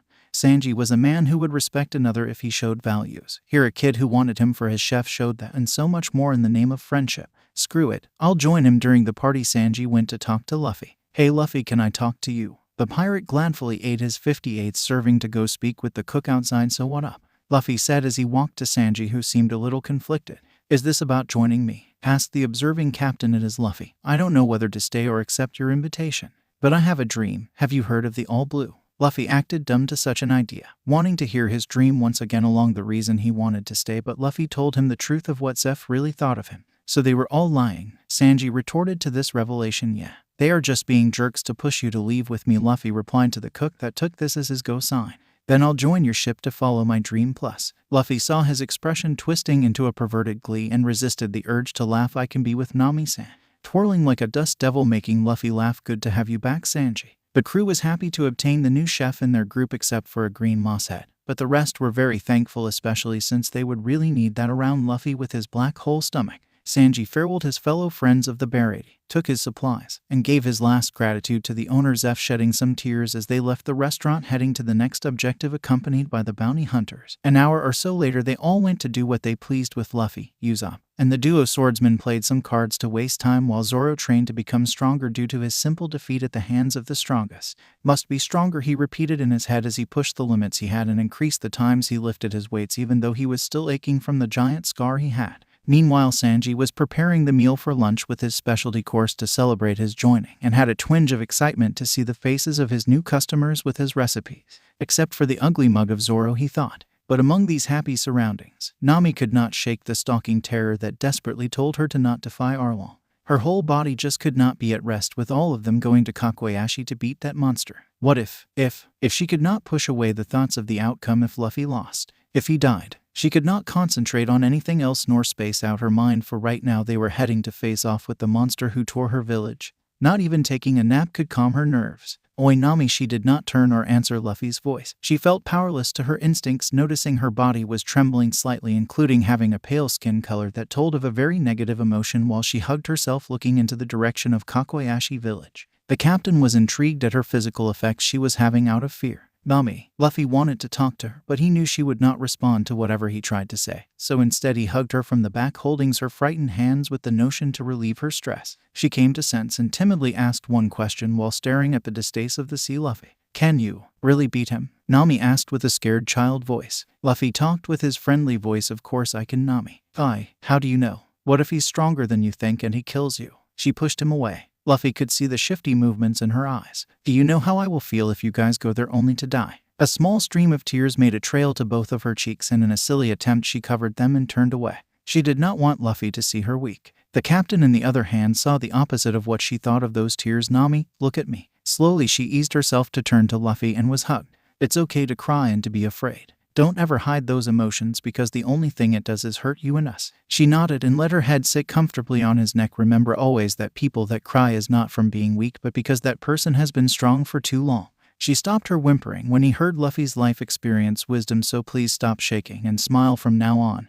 He will pay for what he has done to you, and above all he has made you cry. Luffy sounded off to the heavens and tightened his hug that made Nami blush from the contact with the man who would save her village in a very near future. I'm scared. What if he kills you? Nami expressed her worry again. Luffy looked at her stern, worried look that made him laugh. Why are you laughing? She yelled to the antics of the captain. Nami, even if there was an entire army of himself, it would still be impossible for him to win. She marveled to his words and remembered that a kid like him with no visible muscles could push away one of the Shishibukai while remaining unharmed, plus she could still feel the radiating red eyes she once saw on Luffy. How strong is he? Nami out of the blue hugged him back, letting tears of relief stream down her cheeks into his chest until she felt relieved to be by his side. Luffy's mind now had a goal. Arlong will pay. For the first time both sides of his spectrum could agree into beating the sheet out of Arlong, for they had made his navigator cry, and no one, absolutely no one, can do that to her. Standing there stuck together made him remember the times where he almost told her the truth. Should I change that? Planning to make a move or at least hint her about it was a go for him until Sanji came in. Namichwa and lunches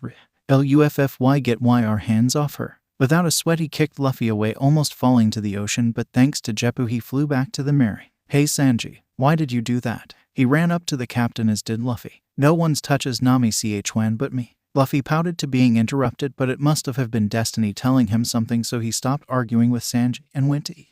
The crew was there already waiting. Big bro Luffy, so why did you come late to eat? Johnny asked, followed by Usopp and Yosaku. Me and Nami were talking about the next island. As a matter of fact, can you tell them, Nami? She nodded, retelling her story to the whole crew, earning different reactions. Zoro and Sanji understood. Both of them could not wait to kick Fishman ass. Usopp, Johnny, and Kisaku were not so sure with the bounty Arlong had, but alongside the monster trio they could not bother to have doubts. Don't worry big sis, we will help you all take down the Fishman pirate. The bounty hunters cheered, with Usopp following their chant and Zoro grinning at the challenge until Sanji kicked in.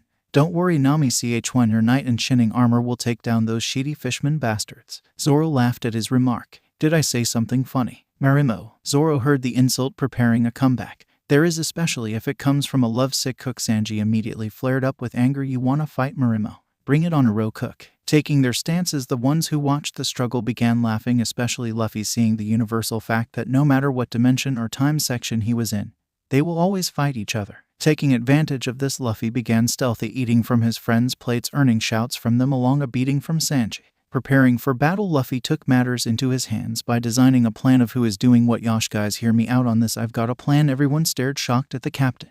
What? Luffy stared back. You, Sanji began, thought of something. Nami ended, earning Luffy a pout. Jerks, they all laughed, but Luffy became serious due to the matter at hand. Guys, there's no time to fool around. Zoro sat up straight, hearing the commanding voice of Luffy. Everyone shut up and listened to the man. The Straw Hats did as they were told. Okay, let's start. Once we arrive, I want Nami, Johnny, and Yosaku to warn everyone to leave their homes, while Zoro, Sanji, Usopp, and me go to kick their asses. The plan was simple that everyone agreed, even the worried Nami. Today, Kakoyashi village is going to be freed. Yeah, the crew yelled in conjunction to help out the navigator against the Arlong pirates. Luffy sensed the fishmen now that they were a mile away. Arlong was sitting on his throne surrounded by his kin and was least expecting the attack of an East Blue pirate. I'm fixing your mistake, Jinpei thought as he heard his nakama getting ready to fight the fishmen.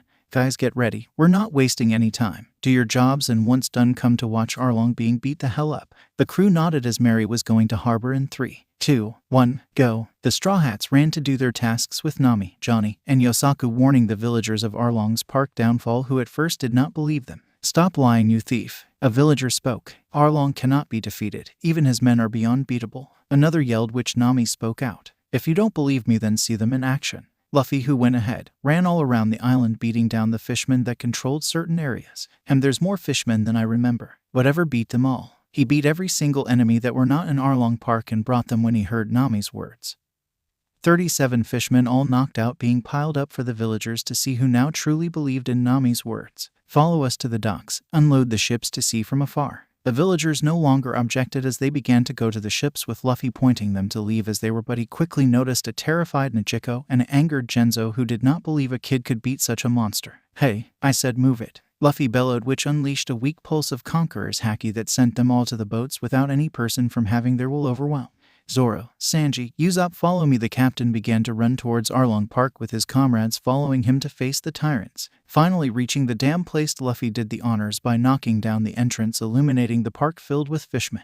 Who here is named Arlong? Asked the Straw Hat captain to the enemy crew. One stood up from his chair. That is me. What business do we have, human? The fishman leader answered, with his fellow followers laughing. I'm Monkey D. Luffy. Pirate Luffy began to steadily walk up to Arlong. And what does a pirate want with me? Upon a meter or so, 2 fishmen appeared in front of Luffy, but he was not here for games, releasing his Conqueror's haki, knocking the fishmen stragglers along, pushing them away into the ocean, only leaving the captain, Arlong, Hachai, Chu, and Kurubai left standing but weak in the knees from receiving a powerful blast. Arlong, you are so weak you can't hold on against the will of a human. Luffy mocked Arlong as he and the remaining fishmen recovered. Zoro fight Hachai, Sanji fight the spiked elbows guy, and Usopp take out Big Lips. They went to face their indicated targets, with Usopp shaking a little from the fear of facing a fishman, but yet he pulled through with threading the guy, resulting in a pursuit to the forest. Usopp, he thought about Usopp's bravery as he saw Zoro fighting Hachai and Sanji fighting the other guy. Meanwhile, Arlong was waiting like Luffy to see who would be victorious in their fights. We are fishmen, superior beings than you lowly scum. How dare you defy us by removing the villagers into their boats and beating my subordinates? Because you made my navigator cry. Usopp versus Chu. Faking his death, Usopp laid in his ketchup star as Chu inspected his corpse. Puny human died by my water shot. He was walking back to Arlong Park, leaving a confident Usopp. He didn't suspect a thing. He sat up, dusting his clothes like he gave it his all. Now what should I say? Sorry guys, I tried my best, but he's too strong. Usopp flashback to the time Zoro gave everything up to fulfill his dream, Nami risking her life for years to save her homeland, and Luffy defending his homeland as if he was born in that island. His lies fell flat and his tongue stinged in disgust to even think to fake trip. No, hey you fishman, Usopp yelled, bringing the attention of Chu. I want to be a real pirate. I must start to act like one now. He recited in his mind to face the rival he had to beat, Hisatsu Namori Boshi. He fired lead stars, hitting the fishman, who also began to fire his water shots at him, who took cover behind the trees until Chu fired his most powerful water cannon that tore through a whole tree. Wow, I'm so dead. Wait, looking in his bag he found an alcohol bottle. Perfect. He then planned to distract the fishman via throwing a rock to another location. As he fell into the trap, firing his charged attack, Usopp hit him with the bottle, covering him in the alcohol. Hisatsu Kayaku Boshi. Hitting him point blank, he was lit on fire. I'm on fire. Chu yelled as he was engulfed by the flames. Panicking, he ran to the nearest water puddle, from which he charged his cannon to put out the fire until Usopp took advantage of his enemy's situation.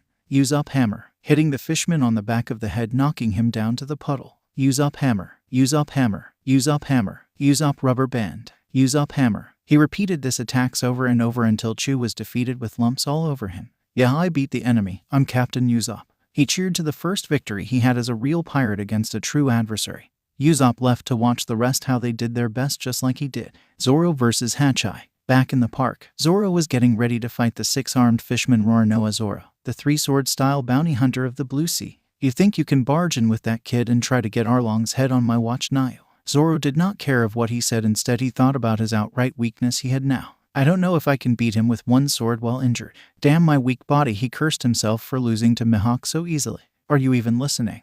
Hachin yelled to his uninterested opponent. Sorry, don't care. Zoro responded, to which Hachai became serious. The 6-style swordsman of the Arlong pirates will take you down, pirate hunter. Zoro chuckled. I left that title behind for now. I am a pirate. Hachai began swinging his swords at Zoro, who could only block the incoming strikes with his Wado Ikamongi. At this rate I will lose. He began to attempt to attack to only end up blocked by Hachai's hits. His giant vertical cut was faring no better as it threatened to open the sealed wound.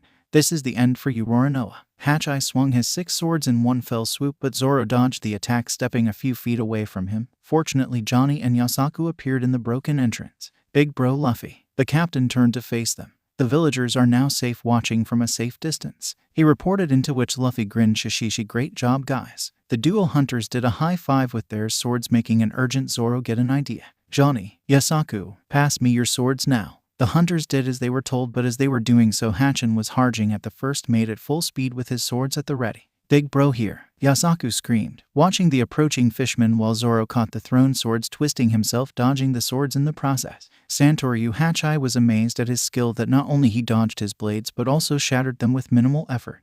Why he never got to finish as Zoro began his final and one-move attack. Tatsumaki. Doing a twister flip, he launched the poor fishman by a rising tornado of slashes that sent him to a painful defeat. Great job, Zoro. He is stronger than last time, so I guess things do change as I'm stronger than my past self, meaning. Oog, my head hurts, he stopped theorizing as Arlong's face contorted into anger. Damn you humans. We can't be beat here by mere pirates. Luffy chuckled. Then that tells you something, right? He and Luffy stopped talking to see the next final match to finally start the battle of the captains. Nami also appeared in the entrance as Usopp arrived there with her to see Arlong still standing along Luffy. Good luck guys. She cheered to the cook, who twirl in happiness, annoying Kirubai. Sanji versus Kirubai. So that tramp betrayed us after all, huh? Expected from a human. He commented, feeling cocky towards his enemy. Take that back, sheety fish. The karate fishman humphed in annoyance. Or human. Or you better get prepared to get some manners, damn fish. Throwing his cigarette to the ground, he stepped on it and began running to a stance. Kirubai, who took Sanji's starting kick like a true warrior. Once I beat you, that war will be next. Pushing back the cook with his elbow blade. Over my dead body. Sanji then erupted into overdrive, trying to hit the parrying fishman, who was blocking his every move and attempting to strike the cook, but unsuccessful to his kicking technique. He was kicking the fishman while in a handstand and tried to break the defense of the fishman, but to no avail. He kept his arms in defense. He, however, did feel the hits. I commend you on your strength. It surpasses human limits that allows you to be on par with me, but tell me, why do you give your life up for one girl? He mocked Sanji's motive to fight him. A lady deserves only the best because they are heavenly figures that we men have the honor to see. It is a rule that even the dinosaurs knew, you damn fish. All of you imprisoned Nami and her village, made her sacrifice everything to your dirty dealings. Assholes like you deserve to be taught a lesson, he answered while fighting Kirubai. He slashed Sanji in the arm and cocked him away in one leg swipe. How dare you, puny human, to insult us, worse yet, even think to fight us, superior fishmen. Sanji laughed and recomposed himself, clearly not affected by the hit. Making a lady cry is one thing. He hit Kirubai wide open in the gut, causing the fishman to belch over. But enslaving one is unforgivable. Collier, striking Kirubai's neck, sending him crashing to the pool, with Sanji making the mistake of underestimating the enemy. In the water, Sanji quickly recognized his failure as Kirubai was beating the sheet out of him through this so-called fishman karate with superhuman blows to his gut that further decreased his chance to strike back. Itamaki Kumite, the fishman, using the ponytail he had grabbed Sanji's waist. I am a fishman karate practitioner level 40. Let me show you the power of the ocean. They were now in the very bottom of the pool, with still holding Sanji with his tail and arms. Apakushi Chakakoro, the fishman, quickly rose through the water like a torpedo, causing a great pressure hit in Sanji's body. I need to get air now. His instincts told him to get out of his grip and fight him on land, but how can he free himself from the lock? Repeating this attack again to the poor cook, he was now bleeding internally to the immense pressure build up. Let's see how much you can take before it kills you. He laughed at Sanji's misery, diving down to perform the killing blow when Sanji bit the fishman's gills to exhale the oxygen, causing him to choke. This made him retreat back towards land, with Sanji following pursuit, receiving the air he so needed. Bastard human, land or water won't make a difference, he bellowed, with Sanji thinking otherwise. Hyakumegawara Seiken. Kirubai struck for the final time at the cook as he finished his battle. Or so he thought. Jigget, Sel, Colette, Eppo, Collier. In that consecutive move, Kirubo fell to the cold hard ground, having a great deal of pain, to barely stand to be kicked suddenly in the face, crashing into Arlong Park's building, to where a smiling Luffy could be seen staring into a serious Arlong, with the crowd of villagers on boats watching from a distance to the winning Straw Hats. They really are doing it. A villager announced, today is the day Arlong Park will be destroyed. Another spoke, bringing a group of whales to possible salvation. Nami was right. He can do it. She cheered as Genzo could not believe his eyes that only Arlong remained from all of his crew. Thanks, kid, he mumbled to the soon-to-be savior of Kakuyashi village. Arlong, your crew is beat from the puny lackey to the overconfident fighter, so it's time to kick your ass, he shouted to the angry fishman. You come barging in here taking out my brethren, then claim Nami to be your navigator. We superior fishmen were beaten by a weak kid. I will avenge my fallen brothers. He charged at the Straw Hat captain, who only had a smug. He doesn't know a thing that's about to happen. Luffy waited in anxiety as he slowly saw the enemy dash to him until he was at range. Gamu Gamu no jet pistol. The hit socked him but did not send him flying like so many others were. Instead, the hit broke 3 ribs of his right side while puncturing his organs that caused Arlong to bleed internally and externally in a quick succession that blew the eyes out of the villagers that some lanky kid could make what they thought of it, the indestructible being to retch blood to splatter the tiles. WWHHHAA. The watchers yelled to the unbelievable sight while Luffy sighed. This jerk can't take one of my hits. That just sad. He degraded his view of him as an enemy to a nuisance that made the fishman stand up. He made Nami cry though, so before you go to impel down.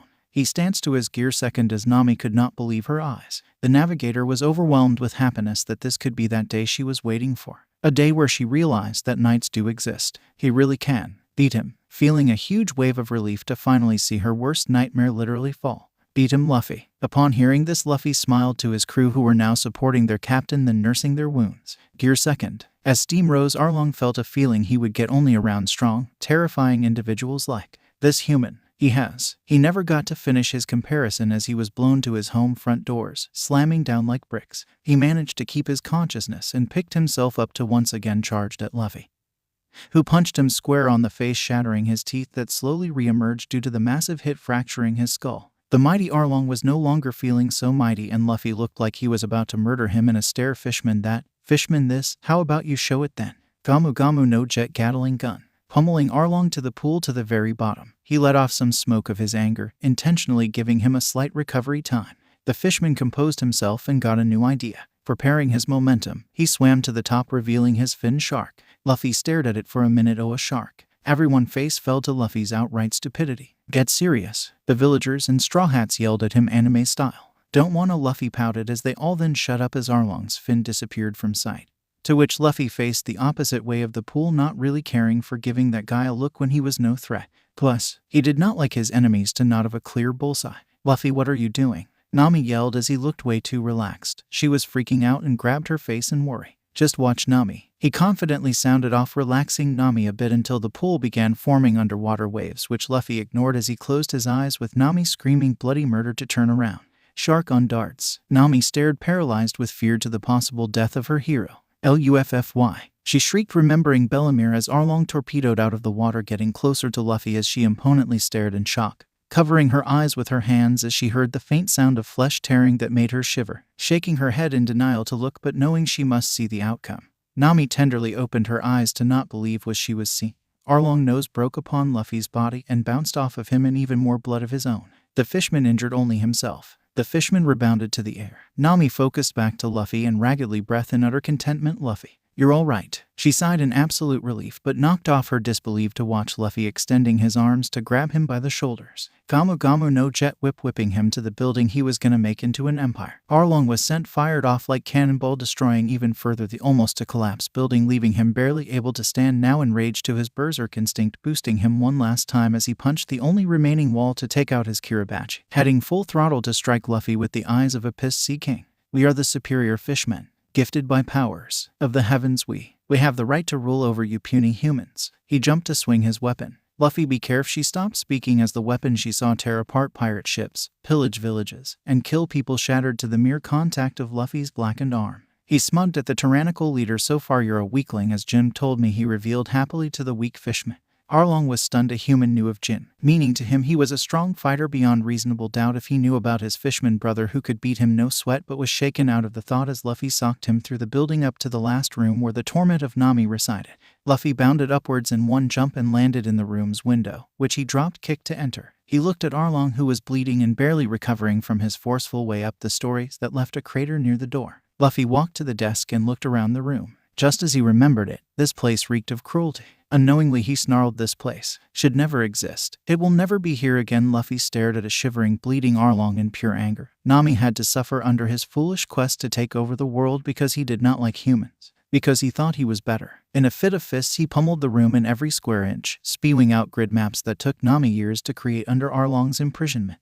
The fishman was powerless as his body shut down to receive some relief of the pain in his body. Gomu, no, Arlong threw up even more crimson liquid but stood up with all his might to give one final attack. Shark, on, he began as he saw Luffy kicking his right foot upwards, tearing the roof into splinters with pure elastic power. Tooth, Jet, oh no. The jet axe attacked way faster than Arlong's move. It was futile as he attempted to bite Luffy and ended up shattering his teeth in the process, while also being slammed down through the building, obliterating the pride and superior anatomy of the fishman captain, to which finally it destroyed the remaining stability of said structure, falling down immediately. The crowd watched in awe as the nightmare drowned to debris. Luffy, Nami called desperately to him as she was being hauled into safety by Johnny. The villagers were closing in to dock near the wrecked park to see the winner of the ensuing chaos. The smoke dissipated to show the fallen Arlong Park with its master knocked out, bleeding everywhere to the shock of the crowd. He did it, a person yelled, bringing the rest to celebrate. Their dictator was gone for good. Genzo, is this real? Marveled. Najiko went closer to the scene she was finding hard to take in.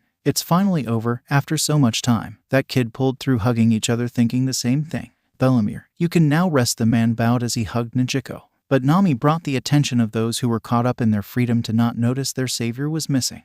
Luffy, she began to run to the mountain of debris, but she knew nothing in there could have survived, making her shiver to think, and distracted herself by shoveling the rocks away in vain. That explosion was too violent. It felt like a bomb went off and Luffy could have gotten hurt badly. Or, she teared, thinking that he died protecting her. A man that only wanted her as his friend gave her so much more than that. She kept digging and moving rubble away, cutting up her fingers and hands that made her bleed, but that did not stop her. I'm sorry, so sorry. She was now visibly crying, with the villagers also looking at the destruction, coming down with the same conclusion. They bowed in memory of the valiant kid who gave it his all. But farther down the entrance, the other Straw Hats were not worried at all, knowing where Luffy was as they looked in the sky, seeing the captain floating in midair. Show off, Zoro murmured and smirked. Sanji was impatient and wanted to yell at him for making Nami cry, but he felt something good was coming out of this. In the sky, Luffy was holding his mouth from laughing his ass off to give them a big scare with a mischievous plan he had.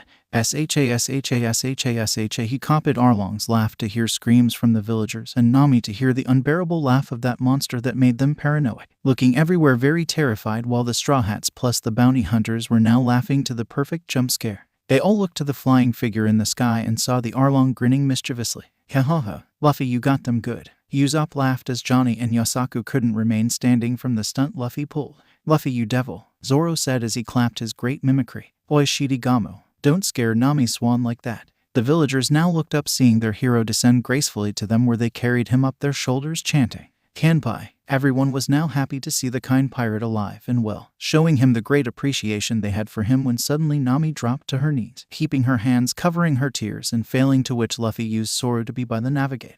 He felt a pang of guilt of being playful in such a matter too soon. Nami, I'm sorry to make you worry like that, he told her meekly as he felt his throat hurt seeing a teary navigator. She was now looking at him through red-rimmed eyes. He brushed her bangs away and smeared her tears away. You are my Nakama. He placed his hat on her head to calm her down, remembering how last time around she had stabbed her shoulder tattooed with Arlong's mark. He was rattled out of his memory to feel the embrace of Nami with her tears touching his cardigan, that made him feel even more guilty to make her think he was gone. Nami, I'm sore. She cut him short as she spoke. You're alive. She squeezed him further as Luffy saw the relief she was experiencing, knowing no one had to die to gain the freedom of the village. While you stay with me, I will still stand for you, he said while smirking to the rising blush Nami had until Najiko tapped her sister by the shoulder, then picking her up by her hand, while Luffy was picked up by a group of people to celebrate their new lives given by the man they carried. After a long day of defeating fishmen, beating up a marine rat trader, which like last time ended with bumps on his head and the threat of his to Luffy that he will be sorry for what he has done, and still partying like there is no tomorrow, Luffy got lost to the outskirts of the village, to where he found Genzo pouring sake to a tune that Luffy knew who it was. Hey, where is the party? Luffy shouted dumbly to make his presence known. Genzo stood up, shaking his clothes and facing the young lad. Did someone die, old man? Luffy asked him, to which he answered, yes, a long time ago. Genzo sighed as he looked down to the simple tomb carrying inside one of the most important people to Nami. Luffy bowed his head. I'm sorry, I give my condolences, Genzo corrected him. Yeah, that this time Luffy became serious to what Genzo was about to say. The man sighed. Nami wants to come along with you pirates, and I know I can't stop her no matter what I do. That's okay. But I warn you, if you ever take away her smile away, I will personally come to take you down, Straw Hat. Genzo threatened the captain. That sparked Luffy to remember his failed attempts to kill Nami with everyone else in the uncontrollable face of Gear 6, slapping himself mentally from the minuscule screams edging from his brain. Never again. He cemented that vow and stood upright, walking up to him as he vulcanized his right arm to shake Genzo's hand.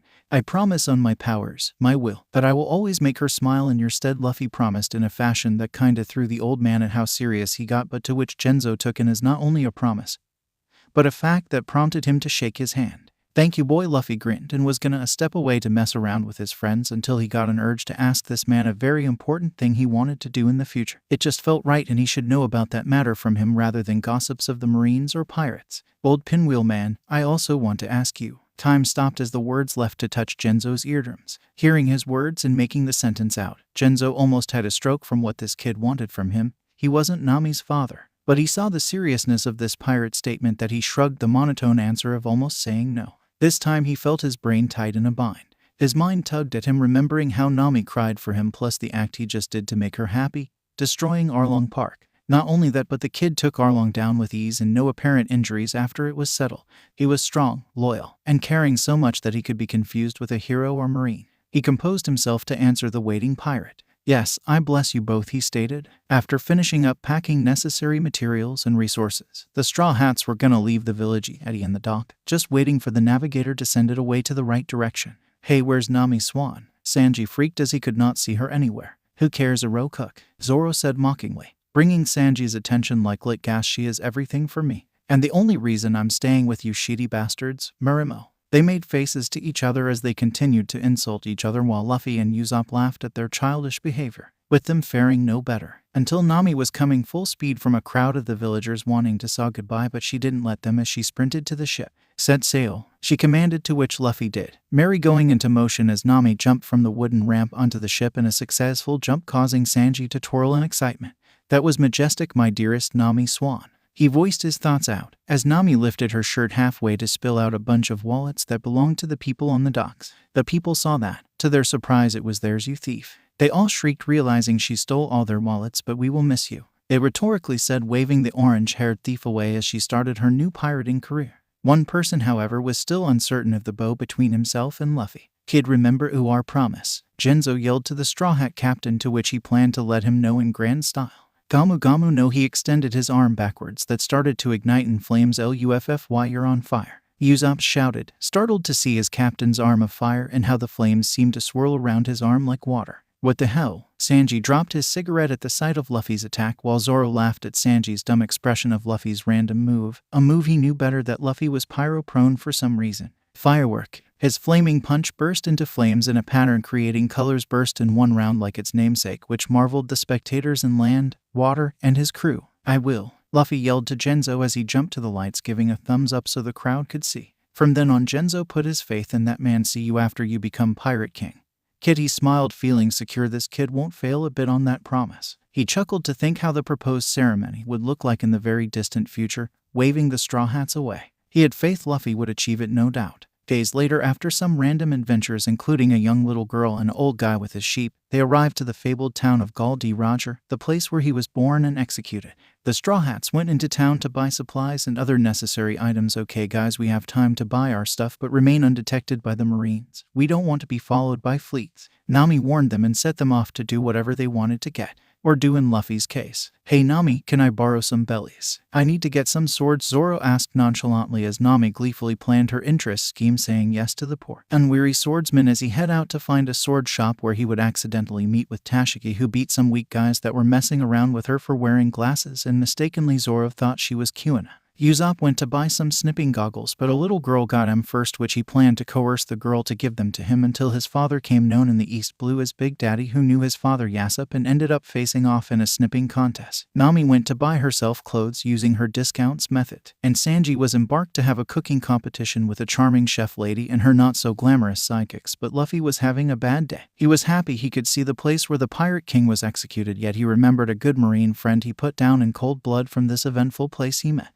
Flashback. The Straw Hats were fighting tooth and nail against the monster that once was their captain, but due to the absolute power he had, the only thing they could do now was to run away. Everyone run to the Sunny. We can't beat him, Zoro said as he was bleeding from his forehead. The rest nodded as they picked up the fallen and left the dead as the monster was still coming. Who said you can leave? Luffy laughed at his ex-nakama that he valued once upon a time, but now as they were his enemies he planned to kill in absolute hate by making an example of them. Come back here, bastards. In his abominable Gear 6th he rocketed at full throttle to them. GOMU no Goliath net. His spiked right arm split apart like net that formed into random patterns growing out spikes and expanded immensely to trap the Straw Hats in a death trap when suddenly, white blow, out of nowhere Smoker parried the attack of Luffy, saving the Straw Hats and those in the way. None of them talked as just running was hard for them. He too was badly beaten, but his cool kept strong. Leave now, pirates. Take my men with you and make an army to stop this demon. I'll hold him back for a while, as I can possibly can. The White Chase declared in a commanding voice, even though he still was injured from his beating and the blood loss of his severed limb.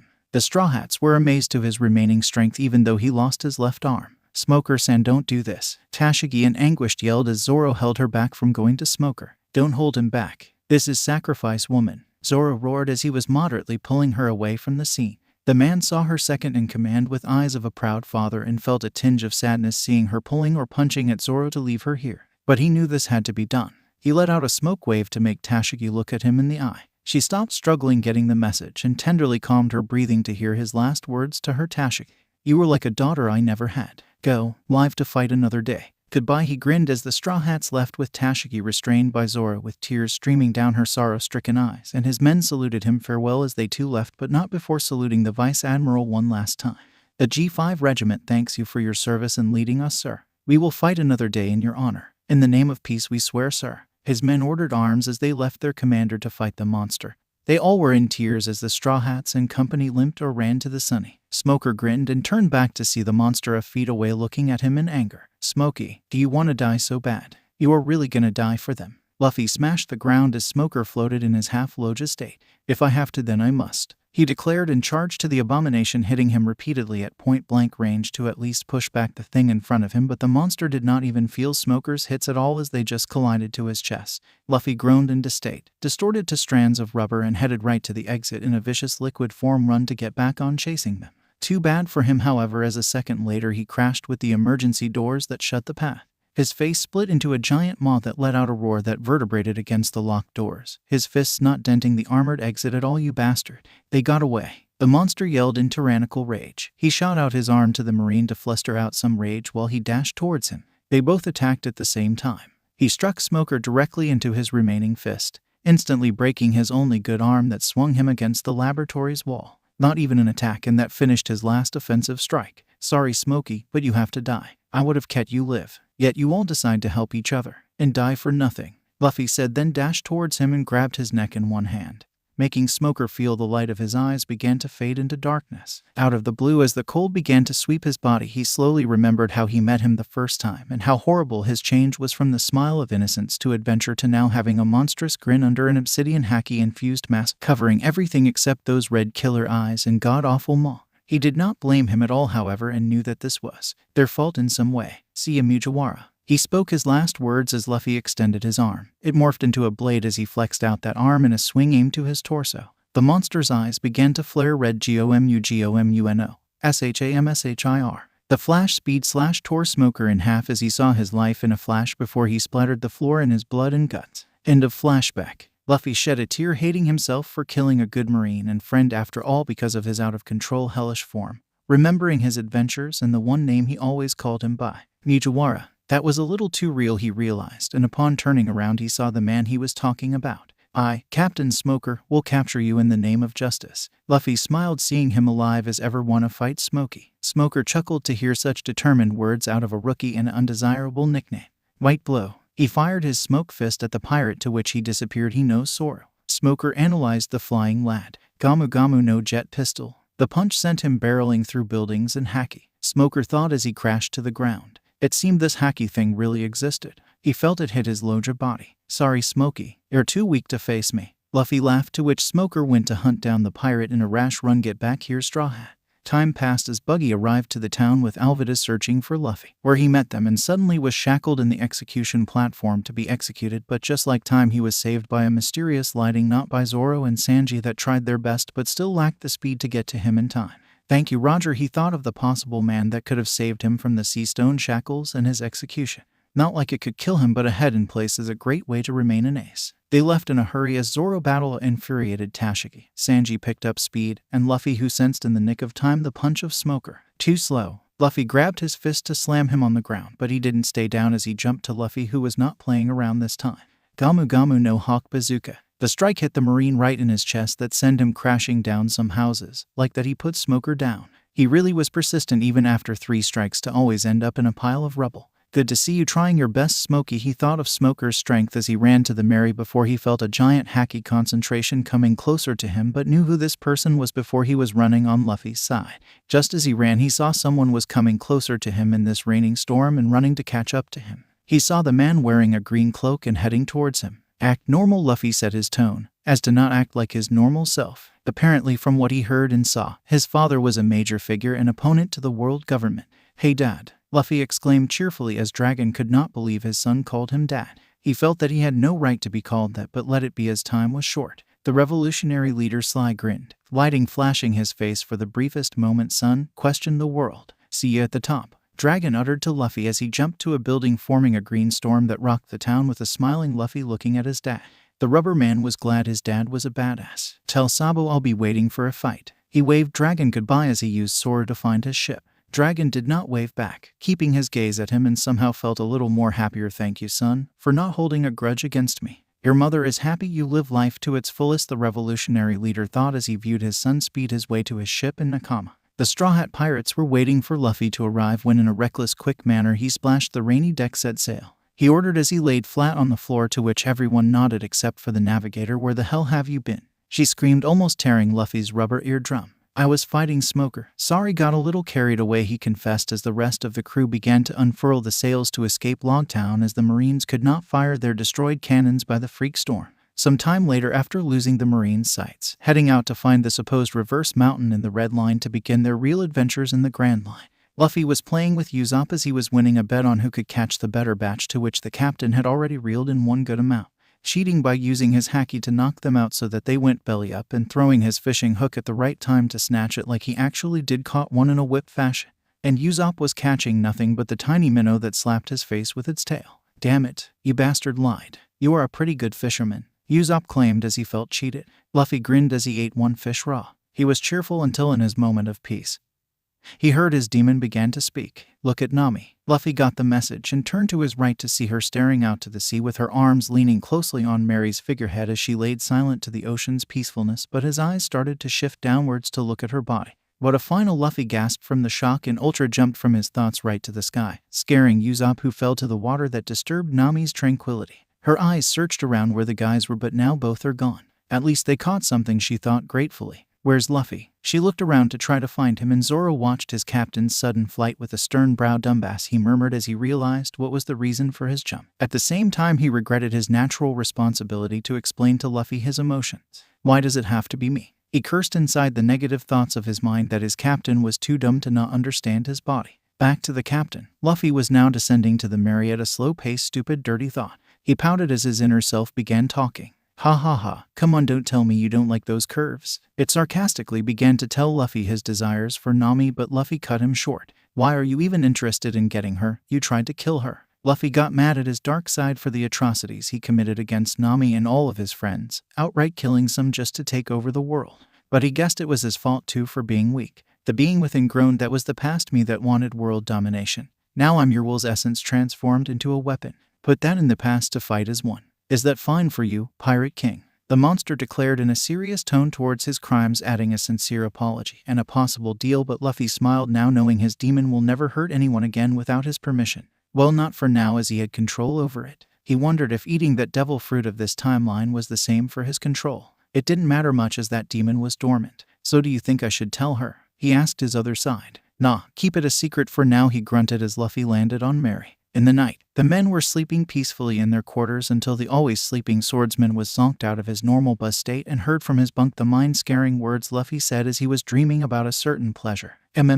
Nami, you're, Zoro stared in utter disgust to the bunk above and hatred, to himself for hearing and Luffy for dreaming that to say those disturbing words that will never leave his head even if he died. You didn't hear that, you didn't hear that, you didn't hear that, he repeated in his mind and praying to a god he did not believe in to not make Luffy ask him about that feeling. Still he shivered from the idea till the very next day that stayed in his head like a nail in a coffin as he cringed in each snore. The next morning Luffy walked out of the quarters in a good mood having that dream, but he was confused to why did he dream of him doing something like that to Nami at this point.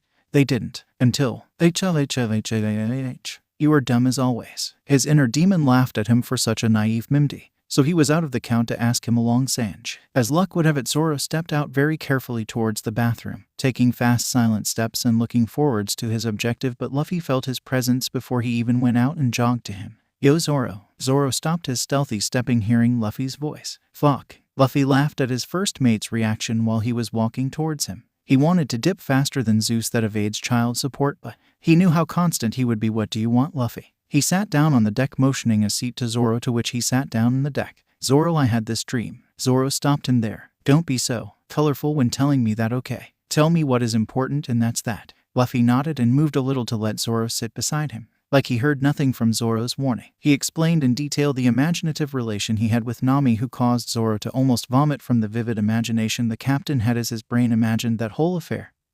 But in the end he asked the worst question that he so sought to not answer. So Zoro, why am I having this dreams with her? At this moment Zoro knew he fucked up from stepping out of the commodity of their quarters. He wanted to tear his ears right about now. I should have slept. Taking out Wado Ikamanji in a flick, he placed the cunning edge of the blade in his chest. No, I need to face this horrible fate. Turning down the option of self-termination, he started to explain. Luffy, that dream you had explains to you that you want Nami by your side as yours and your natural instincts want to. He stuttered cringely. Mate with her, he sketchily said as Luffy stared in amazement at the revelation. Oh okay, he said as Zoro stared dumbfounded at his simple answer but thankful to not be pelted by unnerving question.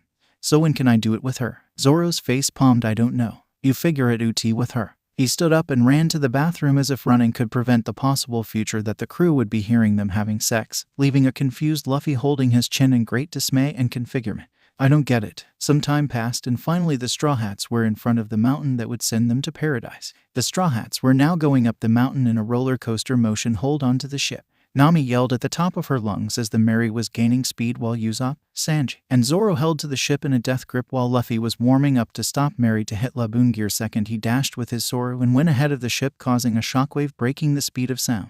Luffy, where you're going? The Straw Hats yelped before being shut up by the shattering wind gust, returning to brace for the end of the climatic peak. As he soared to the peak he saw Laboon hitting the mountain as if to break it apart. Luffy was not a very sentimental type, but seeing the despair and comparing it to his own after doing so many horrid things, he really felt for the creature of gigantic proportions. I know how you feel. He knew how that feeling felt, wanting to wake up from a nightmare that's too real to be real. Just like he saw Ace get killed by Akenu. To just shatter something to see that person again. Focusing back, Luffy went under the launched Mary that had reached the top and began to fall back to the descending current. Grabbed it by revolving his arms around and began to use his Jeppu to slow down the fall. What the hell? Nami was confused to why Luffy would be carrying them instead of letting it follow the downside river. Oi Luffy, what are you planning?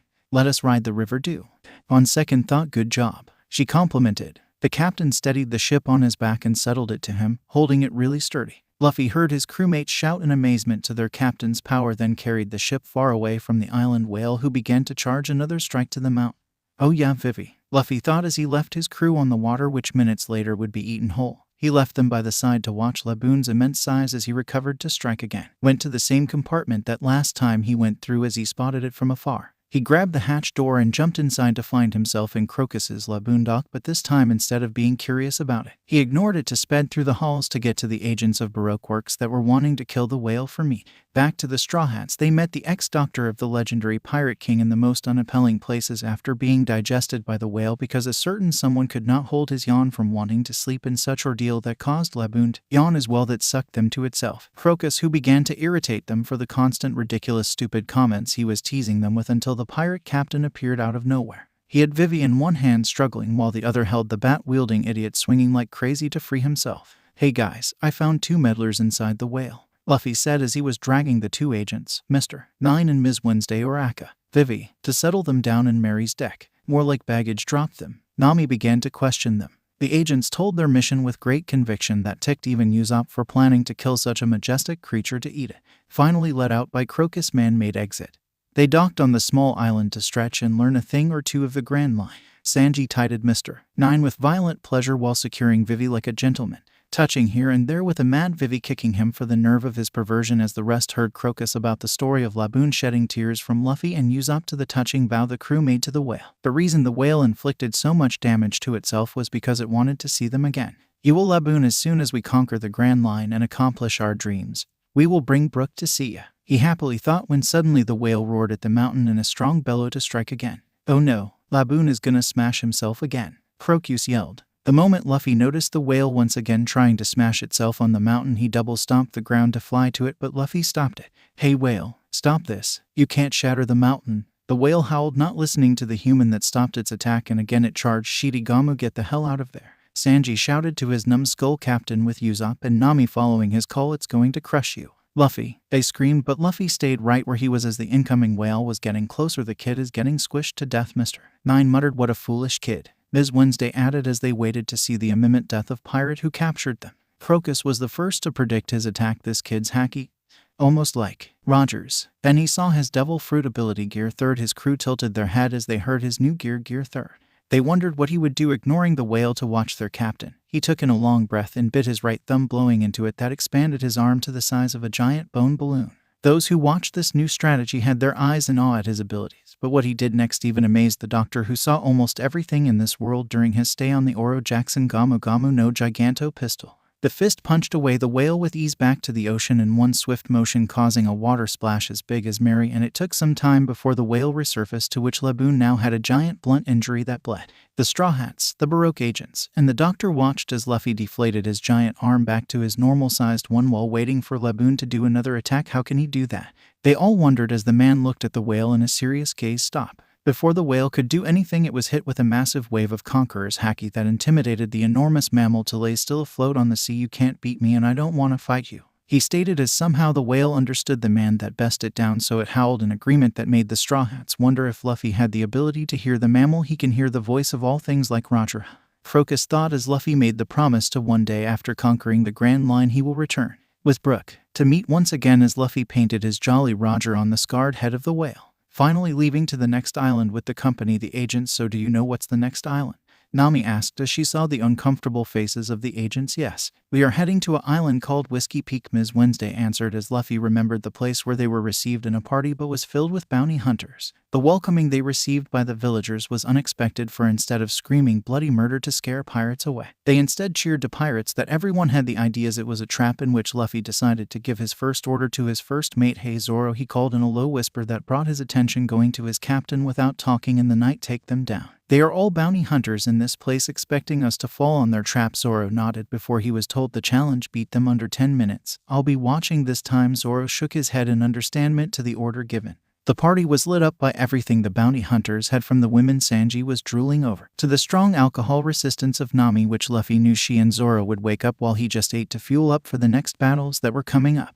Luffy woke up after everyone of the village left them sleeping in the tavern, but he knew better as he looked around to not find Zoro here. Instead, using his observation, Luffy saw he was already outside on top of a building with the 100 or so bounty hunters looking at him. The battle is starting. He ran out to Jeppu his way in the sky, where he saw Zoro, who blended in with the crowd who were apparently looking for the ex-bounty hunter. Let's see how far my training has improved him, the captain observed. The enemies gasped in shock to their target, who was just pretending to watch the place where he once was, but they immediately reacted to shoot him on the spot. That resulted in hitting other hunters. Zoro sliced back at his attackers with a little surprise from the extensive training with his captain. Yusashoko Koka, he took out Sandai Kaitsu and Yubashiri in a swift motion, sending out a terrifying killer aura that paralyzed everyone except the number agents. Tatsumaki, the slashing torrent cut a good amount of weaklings, plus destroying anything in its way as the attack kept going on, just like Luffy remembered while still floating in midair. Carrying on, Zoro started to test out his swords normally while the tornado kept going, causing collateral damage. The bounty hunters tried to shoot him or slash him, but Zoro cut them to ribbons or reflected the bullets back at them. And maybe he's too powerful. Luffy thought of how strong he was now compared to his future rivals. That may cause a great problem to his crew, but dismissed it now, having him, Sanji, and Usopp learn at least one type of haki while trying to teach Nami, even though she was having a little harder to tap in that power. But not far from it. Focusing back on the battle, Zoro was now beating Ms. Monday, who struck him in the head, but thanks to his hacky armor the brass knuckles cracked and Zoro took her down. How the hell is he beating us? Mr. 9 said with a slight shivers in his legs, and he's the second mate. Mr. 8 panicked and hearing someone stronger was here quick. Together let's take him down. Zoro on the other hand began to laugh. Let's see you try. The agents went full gallop as Mr. 9 came swinging his metal chain bats, Ms. Wednesday prepared with her peacock strings, and Mr. 8 having his saxophone pointed at the standing-in-place swordsman who was going to perform his onigiri variation in Bima Yonzu. But his captain appears from the sky. He crunched his jaw at seeing his captain so close to his prey. Luffy, they are mine. He screamed as he ran faster than the agents could even see when Luffy just finishes them all with a controlled conqueror's haki, except for Vivi, who stood in awe and shock at the man who did nothing as far as she could see. Luffy tiptoed to the ground. Inside, these guys were really scraps. Before he even turned around, the swordsman bonked him on the head to split the ground into a massive crack. Damn it, Captain, I had...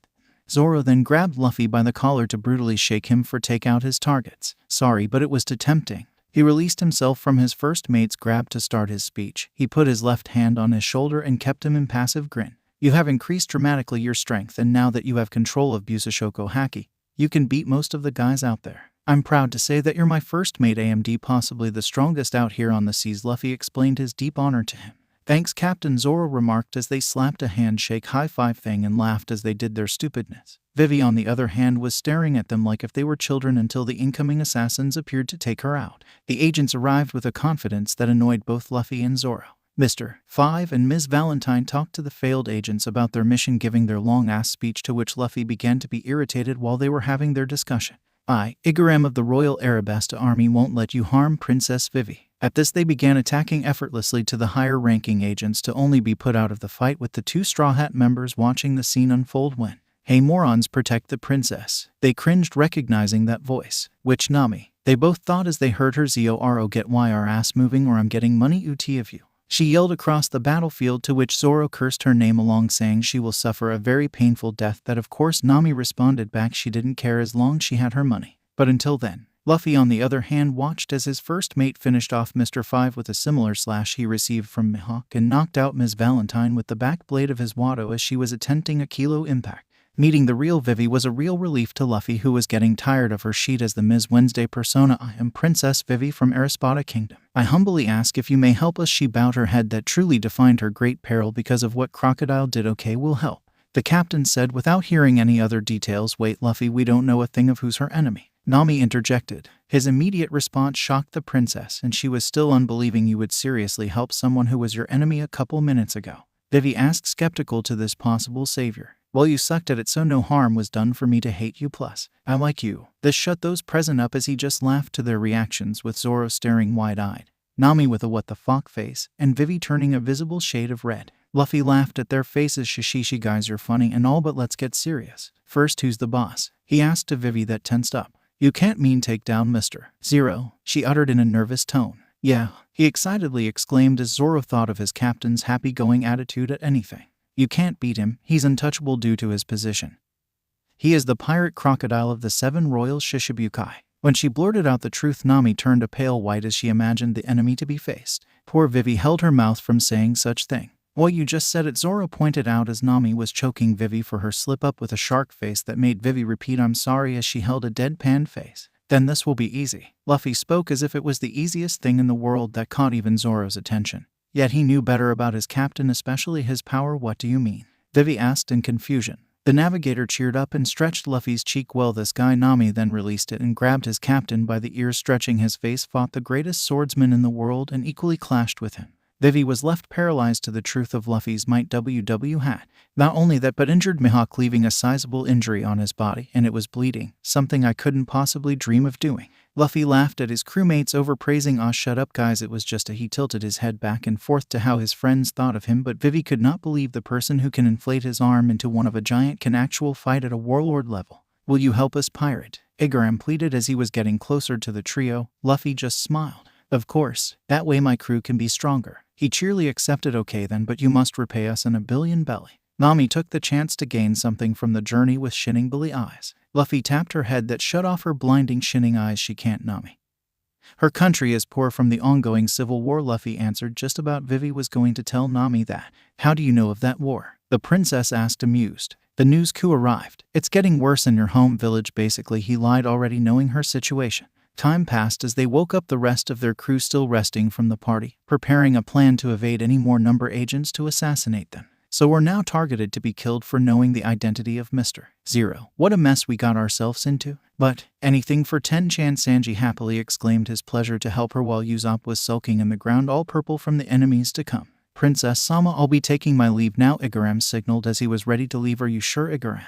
You can be killed out there, Vivi clarified. Yes, my princess, for I can lure away any hunters going for your head. He embarked to the ship with some dummies becoming a decoy, waving back to the Straw Hats and Vivi before sailing away into the distance. Going aboard Mary, they went to the ship to prepare for the long journey when suddenly an explosion happened that destroyed Igaram's ship into smithereens. Robin Luffy remembered her confession to shooting the ship but without killing the sheepman. Setting back to the present as Nami tried to grab Vivi away from the site with her biting her lower lip until it bled. Setting sail, the Straw Hats left with no further incidents as they left the island-loving pirate scheme to the next island, being engulfed in a mist as the pirates remained on the deck. Everything was calm until a voice spoke. Hey, you should be careful with those rocks up ahead. I got it, Luffy, no worries, Nami answered the voice. Oi, it wasn't me, Luffy said as he looked to the intruder standing on the ship. Nami cringed and slowly looked up to the balcony, then who she was cut off. Nice weather we're having, isn't? Vivi and the rest looked at the source of the voice. Nico Robinaka. Is all Sunday. On the ship stood an unknown person that the Straw Hats did not know who she was except for the captain, who smiled briefly then went serious, and Vivi,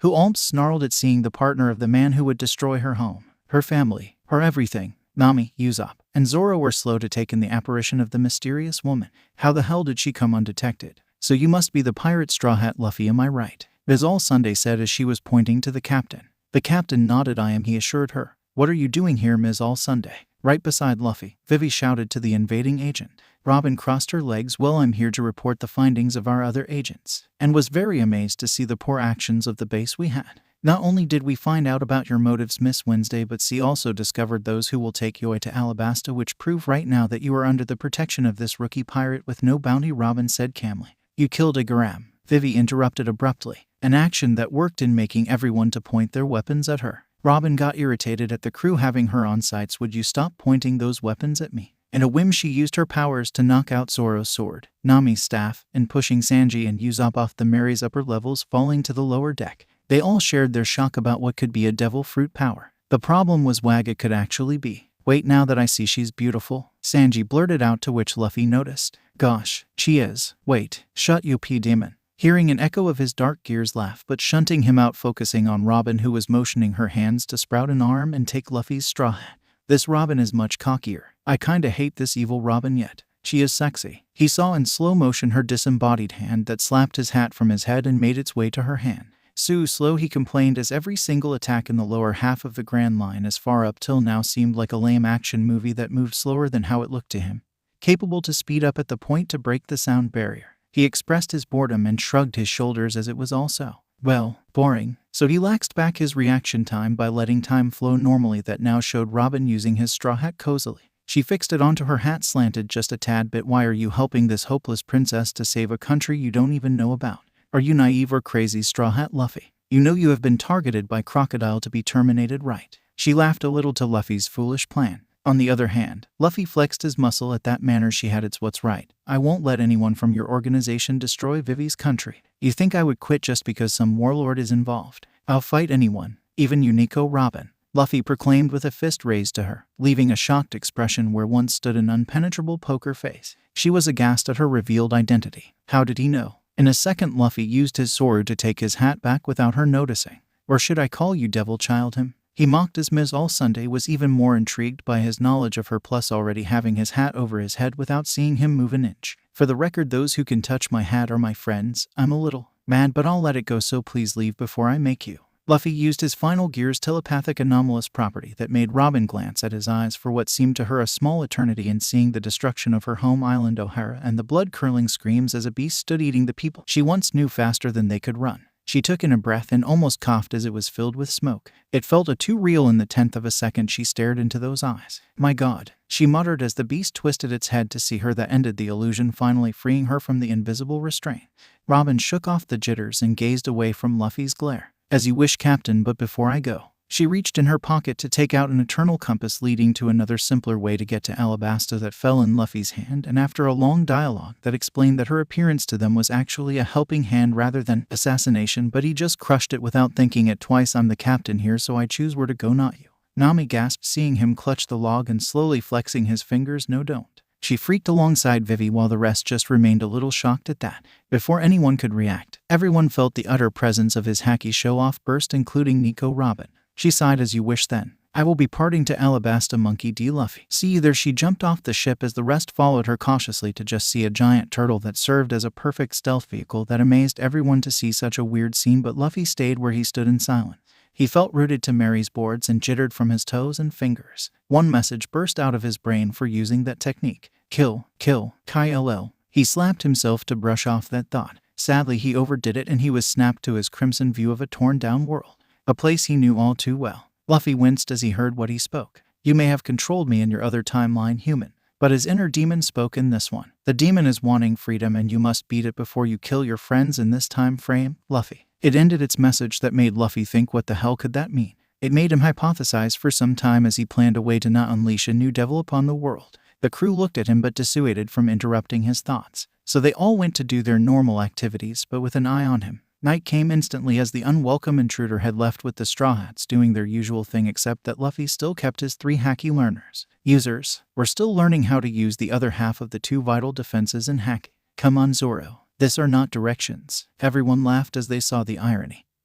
He couldn't keep observation hacky on. Oi Sanji, think of Nami to get hard. The 2 female members flinched at this, with Nami yelling in her shark face and Vivi blushing to the idea. Usopp, think of Kaya. He got mad. Stop with the jokes. In that tantrum, Usopp had the right push in having his girl use like a mocking motivation tip. He did the impossible. He formed a fist and activated his Busashoko haki that engulfed itself in a jet black color and hit Luffy in the head. Oh www. Hey, you did it. Massaging the lump in his head, but felt overjoyed to his supposed weakest of his nakama to beat Sanji and finding his 2 types of haki. Still needed work, but he came far. Yeah, he exclaimed to finally, after being through Luffy's intense training to know the 2 types of haki. Usopp beat you a row cook. Zoro laughed his eyes out at Sanji's futile sulking to lose at the sniper. Damn you, Sheety Long Nose. He punched the deck. Don't worry, Sanji. It's just that Usopp is more prone to activating his haki, but that does not mean he will be stronger. Luffy had an evil scheme to play his first mate. Most great haki users activate it much later. And they are the stronger fighters. Zoro gulped a little to what his captain was implying, shaking a disgusting thought of him being weaker than Sanji. Luffy held in a laugh to see his pale face at the thought that he may be weaker. Okay guys, relax. They fell down in the deck panting. Sweat was one thing they had a bunch of. Oi Luffy, who taught you this hacky thing? Usopp asked as he was still happy for the feat he just did. Luffy tapped his fists together. A great teacher taught me the basics, and from then on I amplified it to what I can do today, Luffy answered to stop further curiosity of his crew. Let's spar sometime, Captain, Zoro said in full assurance. Luffy clapped his hands at that, finding it very comical. What a good joke, first mate. Everyone oohed at this. Zoro gawked at first, then chuckled at the cocky manner Luffy showed. Now that I know both types of haki, I want to see how far I'm from the teacher. Luffy chuckled. You can't keep focus on your observation, and your Busashoko isn't strong enough to hold my hits or cause me damage, but if you insist, then it will be after saving Vivi's home island. Zoro sighed, but he got it. He needed to practice this skills in real combat. They both high-fived as they left to go to sleep. The next day was the week. They arrived in little garden that contained a lot of supposed extinct animals and other humongous creatures as the crew marveled in the scenery except for the captain. This island looked a hell of a lot like Omania. In that greenery of an island he fought in a state of berserk rage. His friends had to fight him and run from him like if he was. Flashback. The final barrier of the Straw Hat Armada stood in the path of Luffy, a mad creature that yearned to tear his crew apart. Get the fuck out of my way. He barreled through the last defenses that dared to fight back when suddenly giant steps rocked the island. Gabba baba baba jeji edgy edge. Luffy heard the sounds as they got closer to in full swing to tackle him back to the ground. Dory, Broggy, step aside. He sounded off as he stood up from the massive crater left by the smackdown. Kid, you want to kill your own nakama? Do you really think we will let you do that? Snap out of it, Straw Hat. Dory exclaimed to Luffy's monster self, and Broggy prepared his axe for battle. You are becoming the very thing you hated, Straw Hat. Broggy spoke in a saddened tone, to which caused Luffy to stand back up, now radiating a crimson-red light from his obsidian mask. Then goodbye. He beated the mighty giants of Elbaf like nothing, using his culver and gatling. He tore the last line of defense before he could get to the Straw Hats. He glided in the air like an arrow as he made his way to the Straw Hats. End of flashback. I'm sorry guys, he whispered inside his subconscious, forgetting his sense of regret as he pulled a smile to the adventure that was ongoing. To the island, his crew chanted alongside their captain that was hyped to meet this island. This adventure went the same way as the last, with them splitting up into two groups, meeting one side of the giant's peril of their endless battle, the time start and stop that was a volcano's eruption, and the sabotage that almost cost the life of Dory, including the almost-to-be capture of Nami, Vivi, and Zoro, who were held back from freeing Bragi from his wax restraints set by none other than Mr. 3. He had not changed one bit, either strength or intelligence-wise. You Straw Hats are weaker than I predicted. No matter, I have orders to take you all out. The three of them sweat dropped, having been fighting this guy for over 5 minutes, and he had not even struck them once, mostly dodging the wax. Being almost covered in the rainfall of wax, Zoro tried to cut the incoming attack, which half-worked. Fool. You can't cut my hard as steel wax. He boasted a little more to his devil fruit power when Itoroyu Shishi Sansen, using his Busashoko Haki, he blackened his arm and it extended to his Wado to perform the deadly cut that shredded the attack of Mr. 3, to which Luffy came to see the action. Hey 3, heads up. He punched the agent in the face, sending him somersaulting to the forest in an incredible speed that almost knocked him out, but he held on. Mugiwara, how dare you punch me? Attacking the captain, he soon realized his mistake as his candle wall was obliterated into rubble and the barreling fist of Luffy's Gamu Gamu no rifle threw him even farther away. Mr. 3 fell head first to the forest, ending up legs up in comical pose. Stupid baka, I'm supposed to be stronger. He was panting while rubbing his physical reddened face when Luffy appeared in a flash. Still kicking, the pirate was pumping himself by jumping in place. Damn you, you broke my nose. Setting in place back the way it's supposed to be. He yelped like a hurt animal, making Luffy remember his heroic deed. Flashback. The Straw Hats were beaten a second time, all panting in absolute tiredness that the captain's powers have caused them to no longer be able to stand without jittering from the injuries and never-ending cramps, but he still was bouncing, even though he was tired himself. You bastards were taught well by me. Pant. However, you all can't face me. Even Yorinoa bouncing up and down in gear forth, preparing his Kong gun in a slow manner as he was feeling beat up by Sanji's Diable Jam and Zoro's Daishing. Then Nami's Thunderbolt tempo mysteriously kicked in, causing the unbeatable ex-pirate to belch over to spill a considerable amount of blood that misfired his attack, making a hole in the cave-in they were all caught in. Everyone get the injured and get the hell out now, screamed a terrified yet brave Buggy, who literally everyone paid attention to the fake Shichibukai, picking the fallen fighters with the available Straw Hats that could actually stand.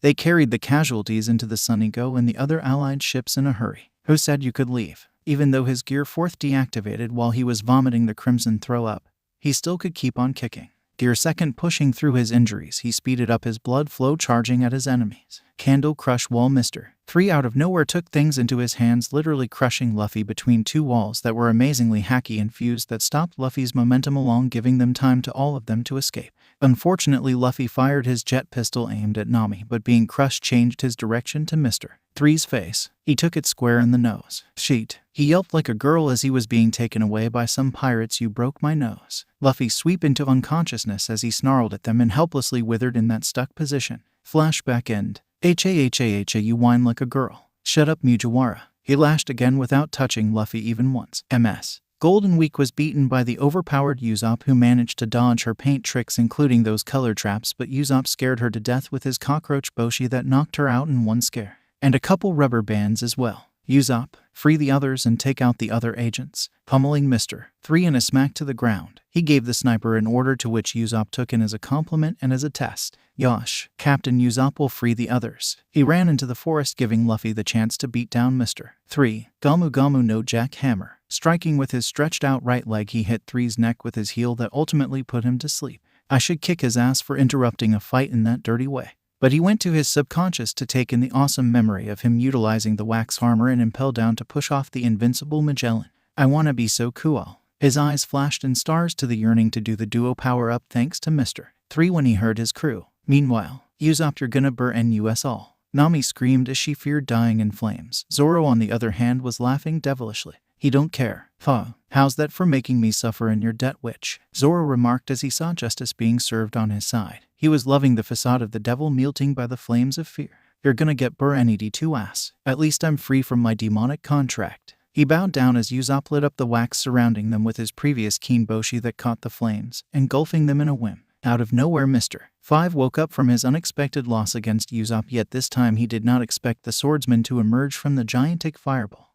Santoryu, the bomb man, barely moved a centimeter. Yaki Onigiri. He was cut down along being engulfed in a fiery cut that Zoro shrugged off in an instant. Full shedding his swords, he looked to his back, seeing Vivi and Nami all right. Luffy stood there and watched the events unfold. Boy, was she pissed you left us in the flames. Luffy fell flat to the grass after receiving a right punch to the face. The fact that it hurt was normal, but one little thing happened that Luffy could not believe what he saw and felt at Nami's rage of almost dying, and possibly that it was his fault for leaving them there. She struck the captain with a blackened arm, sending him rolling at Zoro, who easily dodged but still did the trick to hit the rubber man. He didn't even react to his pain. He just sat up from the ground. He slid face first into in surprised shock. "Nami, you have busso shokohaki." He jumped back to his feet and ran to hold her arm. That's when she noticed that her arm was black. It was not strong, but regardless it was armor on her skin, which made him flip in happiness at her will manifestation. She gawked at the feet, but not like Luffy. "Yes, you did it." He celebrated as she too got happy, and eventually that feeling spread to his other crew members. That followed in the uproar when Luffy stopped jumping around and his child glee to change into his mature side. Unconsciously, he started to soothly touch her arm, to drag his hands into hers that was still haki infused. Stealthily, he fondled her fingers. It got weird to her when she felt the tips of his fingers. "Luffy, what are you?" SHSHSH. Her captain shut her up softly as he unnoticeably kissed her hand that made a pleasant shiver course through her body. She had no idea what to do in this situation. She would never, ever believe Luffy was capable to do this kind of affection, then blushed as she felt the lingering kiss that is embarrassing all by itself, hoping no one saw that, but the cunning swordsman saw the act. "Oh, come on, really now?" He feared the worst fate was happening. His captain having close relations with the witch. He knew something was creeping on his mind. "Iuwa, get off me." He accidentally screamed, that caught the others celebrating members their attention and made Nami to turn a radish red that made her punch the hell off Luffy's block to again send him head over heels to the forest, as Zoro was now running to the ship in search of the lake to drown the hellish future to whom Sanji took in suspicion, to why Marimo would scream bloody murder, and why Luffy was hit by his Nami Swan. Yet he had more important matters to discuss. "Nami Swan, I'm back with good news." He talked to the rest, explaining his absence. Sanji thoroughly explained the mat he laid on Baroque Works' eyes on the sky. "So we have a cover against Baroque Works now that they think we're dead?" Usopp questioned. "That's perfect. They will never expect us." Vivi cheered by hugging Sanji, who was heart-stricken, holding in a nosebleed, feeling her body, but Nami still had a doubt. "That's not the issue," she told them all. "What is the problem is how are we getting out now, knowing we need years for the damn compass thing to reset?" Then Sanji showed her the eternal compass to Alabasta. "That's why I scavenged this." He held proudly the object as the two women jumped to him in joy that made him the happiest man in that moment. Going to stop the war. The crew were diddly-daddling as they prepared to leave the island, saying their goodbyes, and going through a giant goldfish thanks to the mighty power of the Elbaf warriors. "See ya, Straw Hats," both yelled as they farewelled their human friends to Alabasta. "Yeah," the crew responded to Luffy's call as they sailed into the ocean, heading to the next destination with a sight out of the blue. Literally, as a gigantic goldfish came from the ocean and ate them, only to be torn apart by the shattering force of the dueling giants. That's when they truly said farewell to those giants. Hours later, the crew began to relax as they were heading to Alabasta, with Zoro training his haki alongside Sanji, Usopp and Luffy fishing and something to eat, and Vivi staring to the direction of her home. Everything was peaceful and clear to the Straw Hat captain, who paid attention to his fishing until he heard forced steps coming from the deck. In a flash, he remembered what had happened here. The day he was in today is the event where Nami gets sick. This memo sent him fast on his feet to run over to his navigator. In a few seconds later, Nami was stumbling in the upper deck to ultimately fall. That made Luffy react, using his gear second to grab her before she fell onto the deck. "Oi, Nami." The rest of the crew members got scared at this and ran to meet the fallen navigator. "Nami Swan, what's wrong, my love?" Sanji boasted as he was worried to seeing his Melorine in what appeared like a sickened state. "So the witch is sick." Zoro spoke as he peeled one eye open, unamused. "Oi, Marimo, you better stop calling my beautiful angel that. Make me curl ly brows." They jumped to intersect each other until Vivi slapped them down with her peacock chains. "Shut up, guys, and carry her to the girls' room," she commanded to the two brawlers that settled down, seeing her serious, intrigued gesture. But before they could do anything, Luffy picked her up bridal style and went to her room. "Hey, that's my job, Gamu bastard," Sanji complained, having his Melorine be carried by another man, and wanted to kick his ass until he saw Zoro wearing a 1000 stare while facing the direction Luffy went. "What's wrong? Lost?" Sanji mocked him, receiving no comment as he went to sleep in one of the corners of Mary's upper deck, internally cringing no as he held onto his sanity away from his nightmare he had to share with the underdeveloped captain.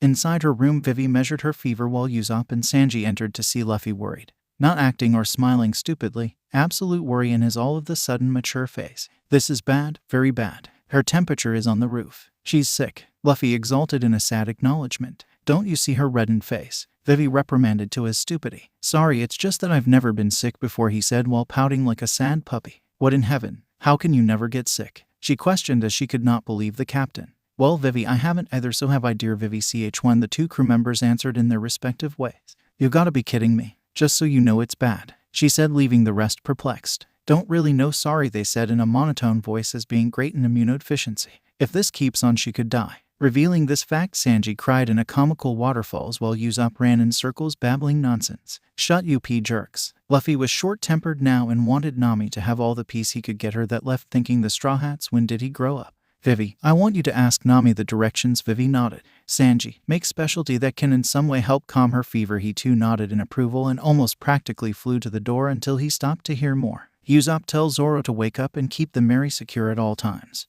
And if he refuses, tell him I'll kick his ass. I'm serious. The sniper shivered but ran out to look out while Sanji and Vivi were leaving too until Vivi turned back. What are you gonna do, Luffy? She asked sincerely. I'm staying by her side, he muttered. An enraged Sanji crunched in hate. Oi, you shitty, go. Leave now, he answered in a never-heard tone that the cook backed away, including the curious Vivi that also was stricken to his change. Finally, as they left to do the orders they were given, Luffy stared at Nami, who went to sleep from the tiredness. She was bead red, sweating, and inhaling quite fast. His eyes darkened and slowly the straw hat covered his gaze. Seeing her like this brought a scene into his mind that just reminded him how many times he had put her like this. He recalled how he had seen her bleed badly, and the worst part was that he was the one doing it. He almost killed her and hurt her more times than he would like to forget. Why the hell did he not remember this was going to happen? He bit his lip in a snap that split it faster than it began to bleed. A lump in his throat pushed hard against his vocal cords, yet he made out his guilt to words. I'm sorry. In the solace of the room, after the rest of the crewmates left to do Luffy's orders, Nami pretended to go to sleep as Luffy stared at her face that felt like it was burning above the boiling point. She was getting quite irritated. Why is he here looking at me like an idiot? He literally had an indiscernible stare that she could not see any emotion as he inspected the features blemished and red due to the rising fever. That could be blamed to the fact she saw in blurs of smudges. I'm sorry. Out of the blue, he said as his face contorted into one of absolute regret that Nami did not know what the hell he was talking about. Luffy, she wanted to talk to him, seeing this new emotion come out, but also wanted to hear his apology during her sleep cover. I may have said this about 1,000,000 times and still it would never keep me calm. Fry, taking a ragged breath, almost killed you all in the ambers of hate and flesh of the kin of evil. But to you, Nami, I don't know how I can live to see your beautiful face after all I made you go through. He lowered his gaze and slowly regained his sight to the supposedly sleeping Nami. Luffy was tearing up a little to his apology that left Nami in zeros and flash gasped to the awkward things he said. What is he saying? She was cut off instantly after hearing almost killed you all part that shocked her to the core and momentarily took her sickness away at the sound of whimpering coming from Luffy. Can't forgive myself for injuring you mentally and physically at my stupid rage, anger, curse. I'm sorry for everything that happened back in my time, my navigator. Anger, storming off while covering his face to remove his tears. Nami could not believe a man as powerful as him could feel such a thing after seeing all the impossible things he has performed in their journey. She was dreaming, right? My time? What did he mean with that? She thought to the possible things he could have mean with the time thing until her head ached, stopping her theories. Better to ask him later, she thought, as now she drifted to sleep.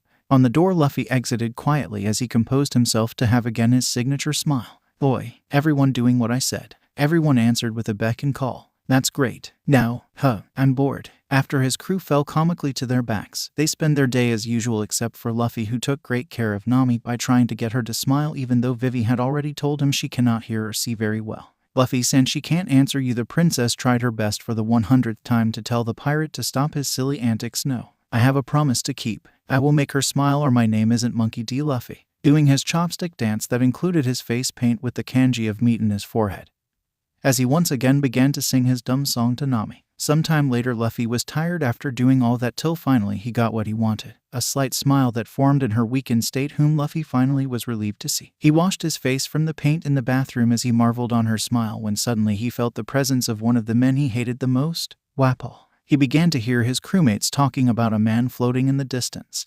Luffy astonishingly remembered the name of one of his failed peons at his disposal among the thousands of his dark empire he made. Flashback. In a failed kidnapping thanks to one of Wapol's men, the Straw Hats were able to save Shirahoshi from being taken by the unparalleled force of Doflamingo and Captain Kidd. Now they were waiting in a meeting in the former headquarters of the Marines. Got him, you all bastards. Luffy growled in rage that a little mistake from a weakling can give his enemies the victory. Whereas that little son of a beach, accidentally sending a killer conqueror's haki that took down 8 men that bled from their noses and having their eyes bloodshot as if their brains exploded.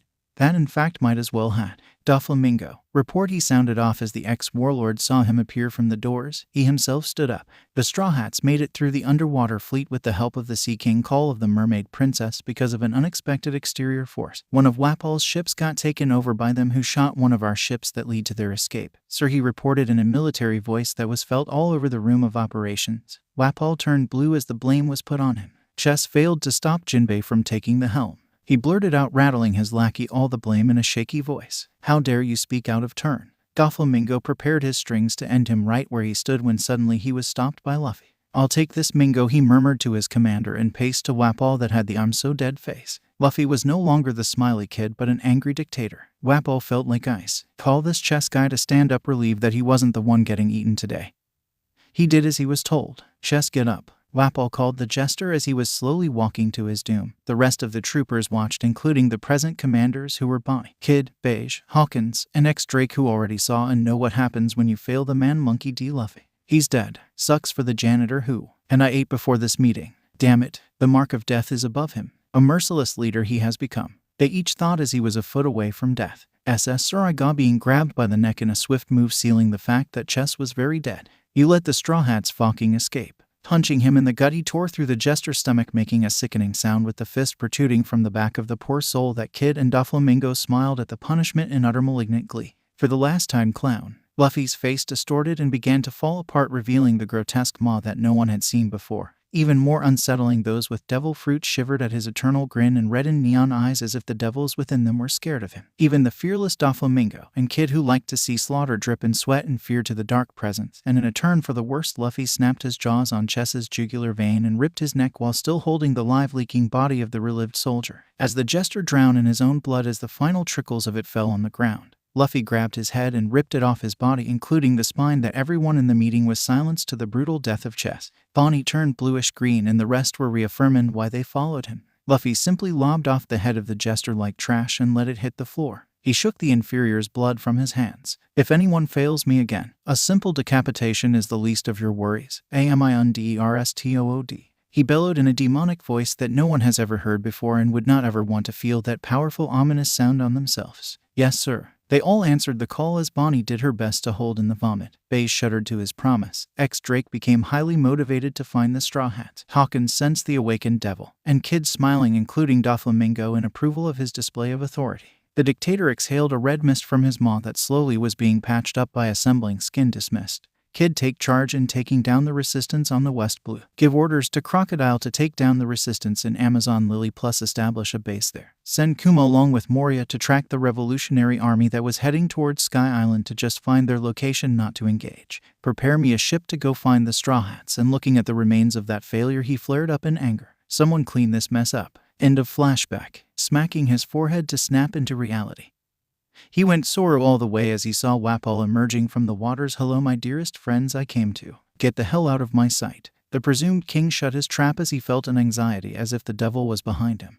Then saw the Kid radiating a hate so extreme he actually backed off for a moment without noticing his natural instincts that kicked in. How rude. There's no. In a whip of smoke, the king was sent flying across the ocean as Luffy's Nakama were struck soundless at the weird yet utter dark mood of him made the captain look like a terrifying man to be reckoned with. Not the happy-go-kid pirate they knew. I said, get Uti of here. All of you, he yelled as the enemy ship left to pick their captain up in haste. The Straw Hats, on the other hand, were scared of this Luffy that they remained in silence because, what if they were next? The one to break the silence was Vivi, who peeked her head from the women's room. Oi guys, Nami is awake. At this the guys became happy, cutting the awkward silence except for Zoro, who could not get off an abominable sense of dread out of his very soul. He looked at Luffy's eyes and like that a vision struck his sight with a thing of nightmare fuel. He shivered a little. The captain looked away from him and headed back to Nami in a steady jog. Still, Zoro was left semi-retarded at what the hell he saw. It was like if the world was ending. I heard Kuina screaming. The monster that laughed like, Oi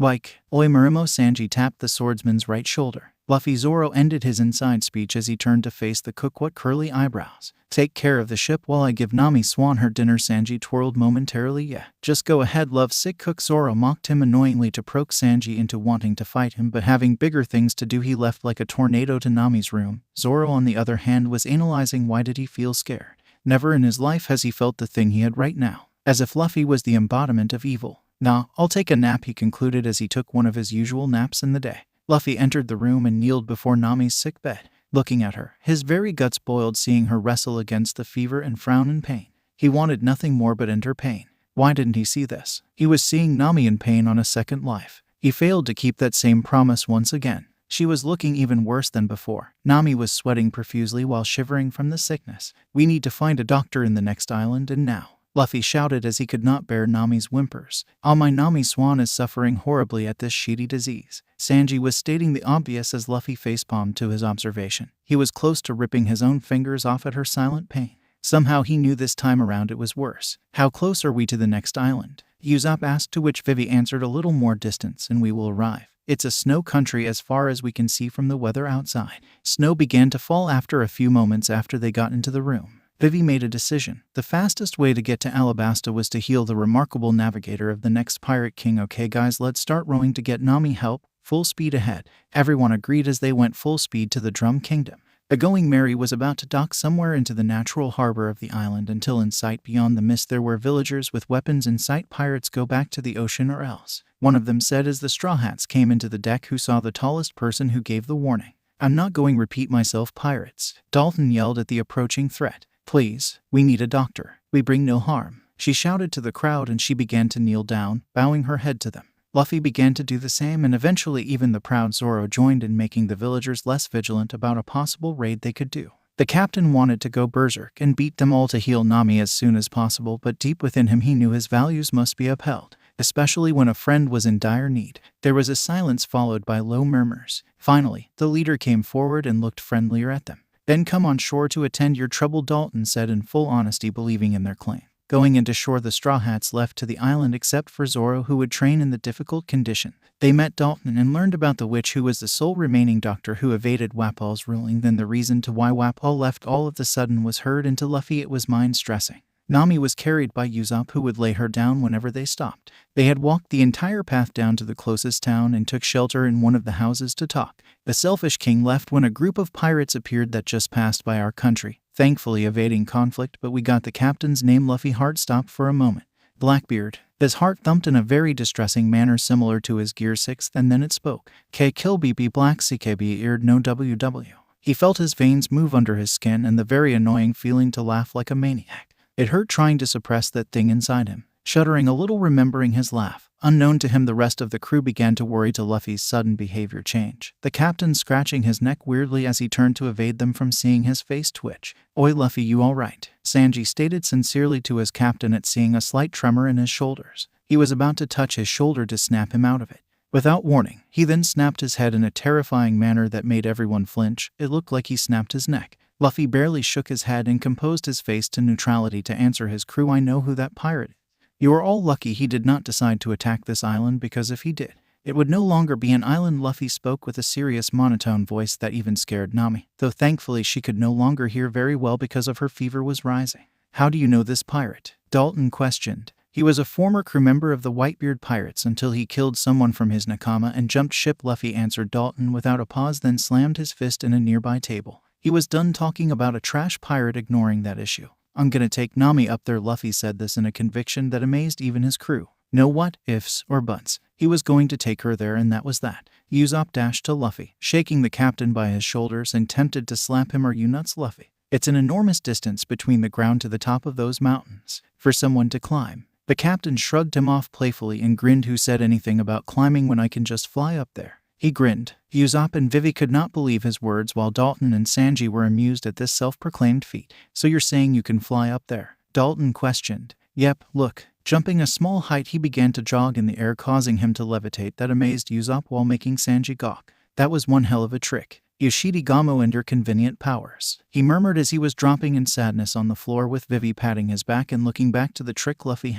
One of his dreams was gone as he realized he was way better in helping Nami. Vivi was astounded but still had a few doubts. Then go Luffy, take her to that doctor and come back as fast as possible, she said quickly. Luffy nodded very seriously as a life literally depended on him. Picking Nami from the ground, he talked to her softly. He got close to her ear and whispered in the lowest tune he could, Nami, I will take you up there in a flash, so hold on tight. He stretched his hand out to her. Do you trust me? She peeked her head, seeing Luffy taking his coat to put on her. Weakly she struggled but made her hand stick out of her covers and blankets to hold his hand. Luffy, I trust you. Make it quick. Murmuring her wish, she drifted back to her cozy blanket to sleep from the sweeping weakness she had. Luffy just carried her bridal style and went outside to prepare the boost. The rest followed to see him in action. The crew and Dalton followed the captain, who stretched his legs to warm up.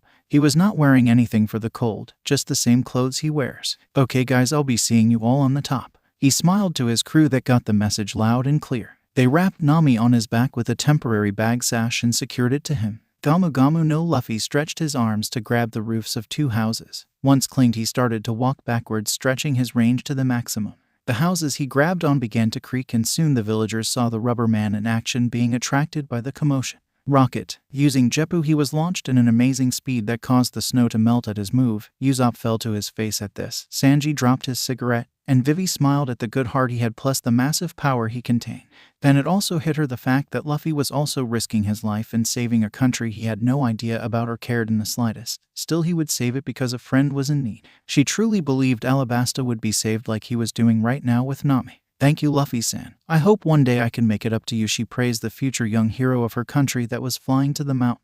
In the air, he kept steady as the force still kept him going. Soaring through the forest, he unintentionally was zooming out to a nasty thought inching in his cerebellum.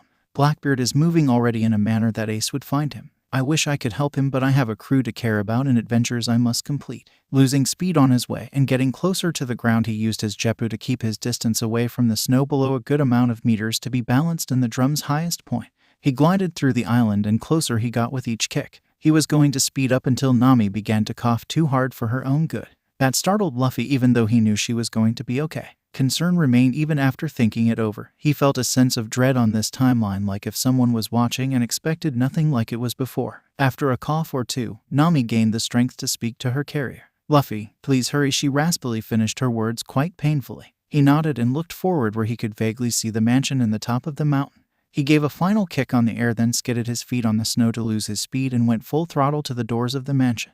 Thinking about nothing but Nami, he got to the door crevice and went inside. Oi, I need a doctor, he shouted. The sound echoed around the enormous house and reached a future member. The reindeer turned around and searched the sound. He walked on his heavy point to the front doors, where he saw Luffy carrying a sickly Nami that now was burning up by fever. Please help her, Luffy humbly asked the reindeer. Chopper stayed relaxed. Get her inside, human.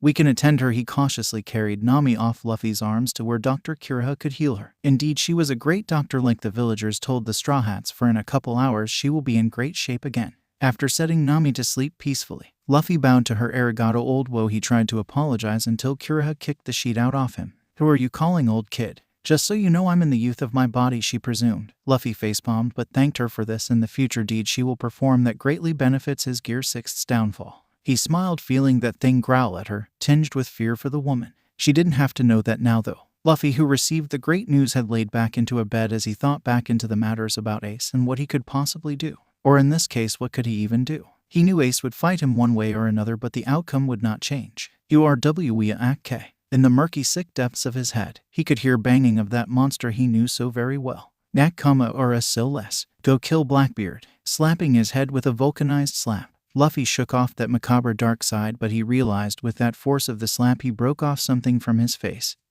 Something he felt utterly familiar. Oh no, it can't be. He heard the clatter of the thing and feared the worst. Did I have that thing on this whole time while in my bed? Going to the back of a medical bed, he checked for the accursed thing. Just like he feared, there remained a motionless carapace that was his greatest fear, Gear 6's half mask. At this object, Luffy grabbed it and shattered the disturbing flesh piece in a million pieces against the farthest wall. Chopper heard this ruckus and went to investigate, to only find Luffy panting in rage. What happened? He asked feebly to the human pirate. No, nothing. Luffy spat a film of blood, to which Chopper's nose picked up. Oi, we need a doctor. He was running around in his hybrid form.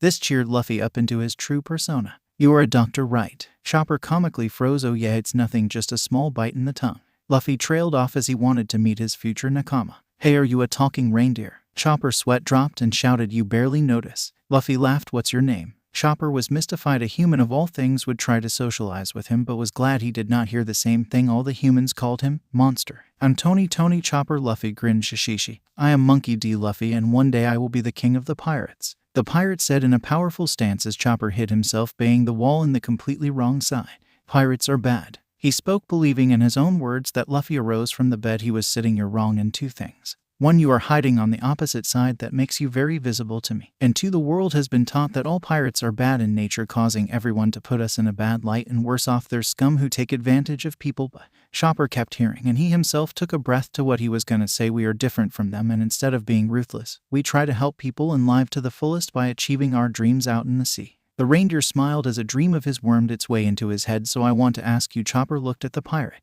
Want to join in the adventure? You want me to join your crew? Chopper asked in disbelief that a human would like his company. Yeah, why not? Together as Nakama we could see the world's wonders. Luffy began to dance like a child. Come with me, Chopper, and you will see how true pirates are. Chopper left his hiding place to stand tall towards Luffy. The pirate already knew what he would answer to his invitation, so in anticipation he had an ace under the sleeve. You will be able to taste candy. Something I can truly see you would like, plus you can follow your dream. Chopper gasped. How did you know? Chopper, everyone has dreams, whether they're small or big, but to me I can feel a great dream emanating from your heart, Luffy answered Chopper in full honesty to hide his knowledge of time. So please, Ans. He was interrupted by Dr. Kira, who had entered through the door. Hey kid, your friend will be okay from now on, but she needs a lot of rest. Luffy grinned. Thank you, doctor. She laughed as she remembered something similar she saw in the past. Oh, it's nothing so hard to fix, but that's not what intrigues me. Luffy tilted his head in confusion to not understand what she was implying. It's in the negatives outside, and you came in here like my assistant said, in a perfect condition, maybe even above that. Luffy straightened himself in understanding.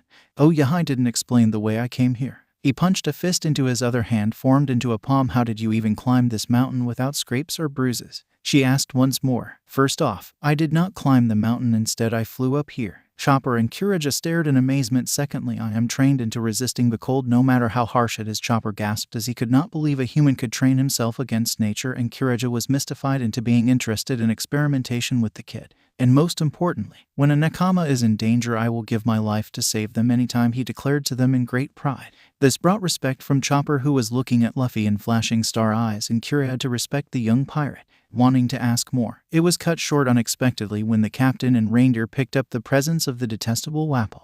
Wapol both said at the same time to the incoming danger they had to face, with Luffy running off in gear second, outclassing Chopper even in his jumping point. He's fast even for a human, Chopper said as he lost sight of Luffy. The pirate captain finally appeared in front of the three idiots that planned to enslave the country once again. It's you again. What the hell are you doing in my kingdom? Wapol said in an authoritative voice. His lackeys were getting ready to fight for the king. Leave this place, big mouth, Luffy exclaimed, seeing the enemies were getting closer, and Chopper reverting into his brain point as Kira appeared into the door. Well, if it's not Wapol himself, this place is now mine, and no one wants to see you or less be part of your kingdom. You hear? She said in the name of the village. This made King Wapol greatly angry at the doctor. Who the hell you think you are, old woman? I'm the rightful king of Drum Kingdom, Wapol, he said while already writing down a new law to his lackeys Chess and Kirimurimo. It really burned Luffy that they even had the stupidity to try to take back this kingdom after they left it in the mercy of Blackbeard. And even worse was that this time they too tried to burn up Chopper's flag as the bastard fought them, and then in desperation he transformed to shoot down the flag in the top of the castle. Luffy gave his speech about a Jolly Roger's importance, to which the unruly king laughed about as he started yaping.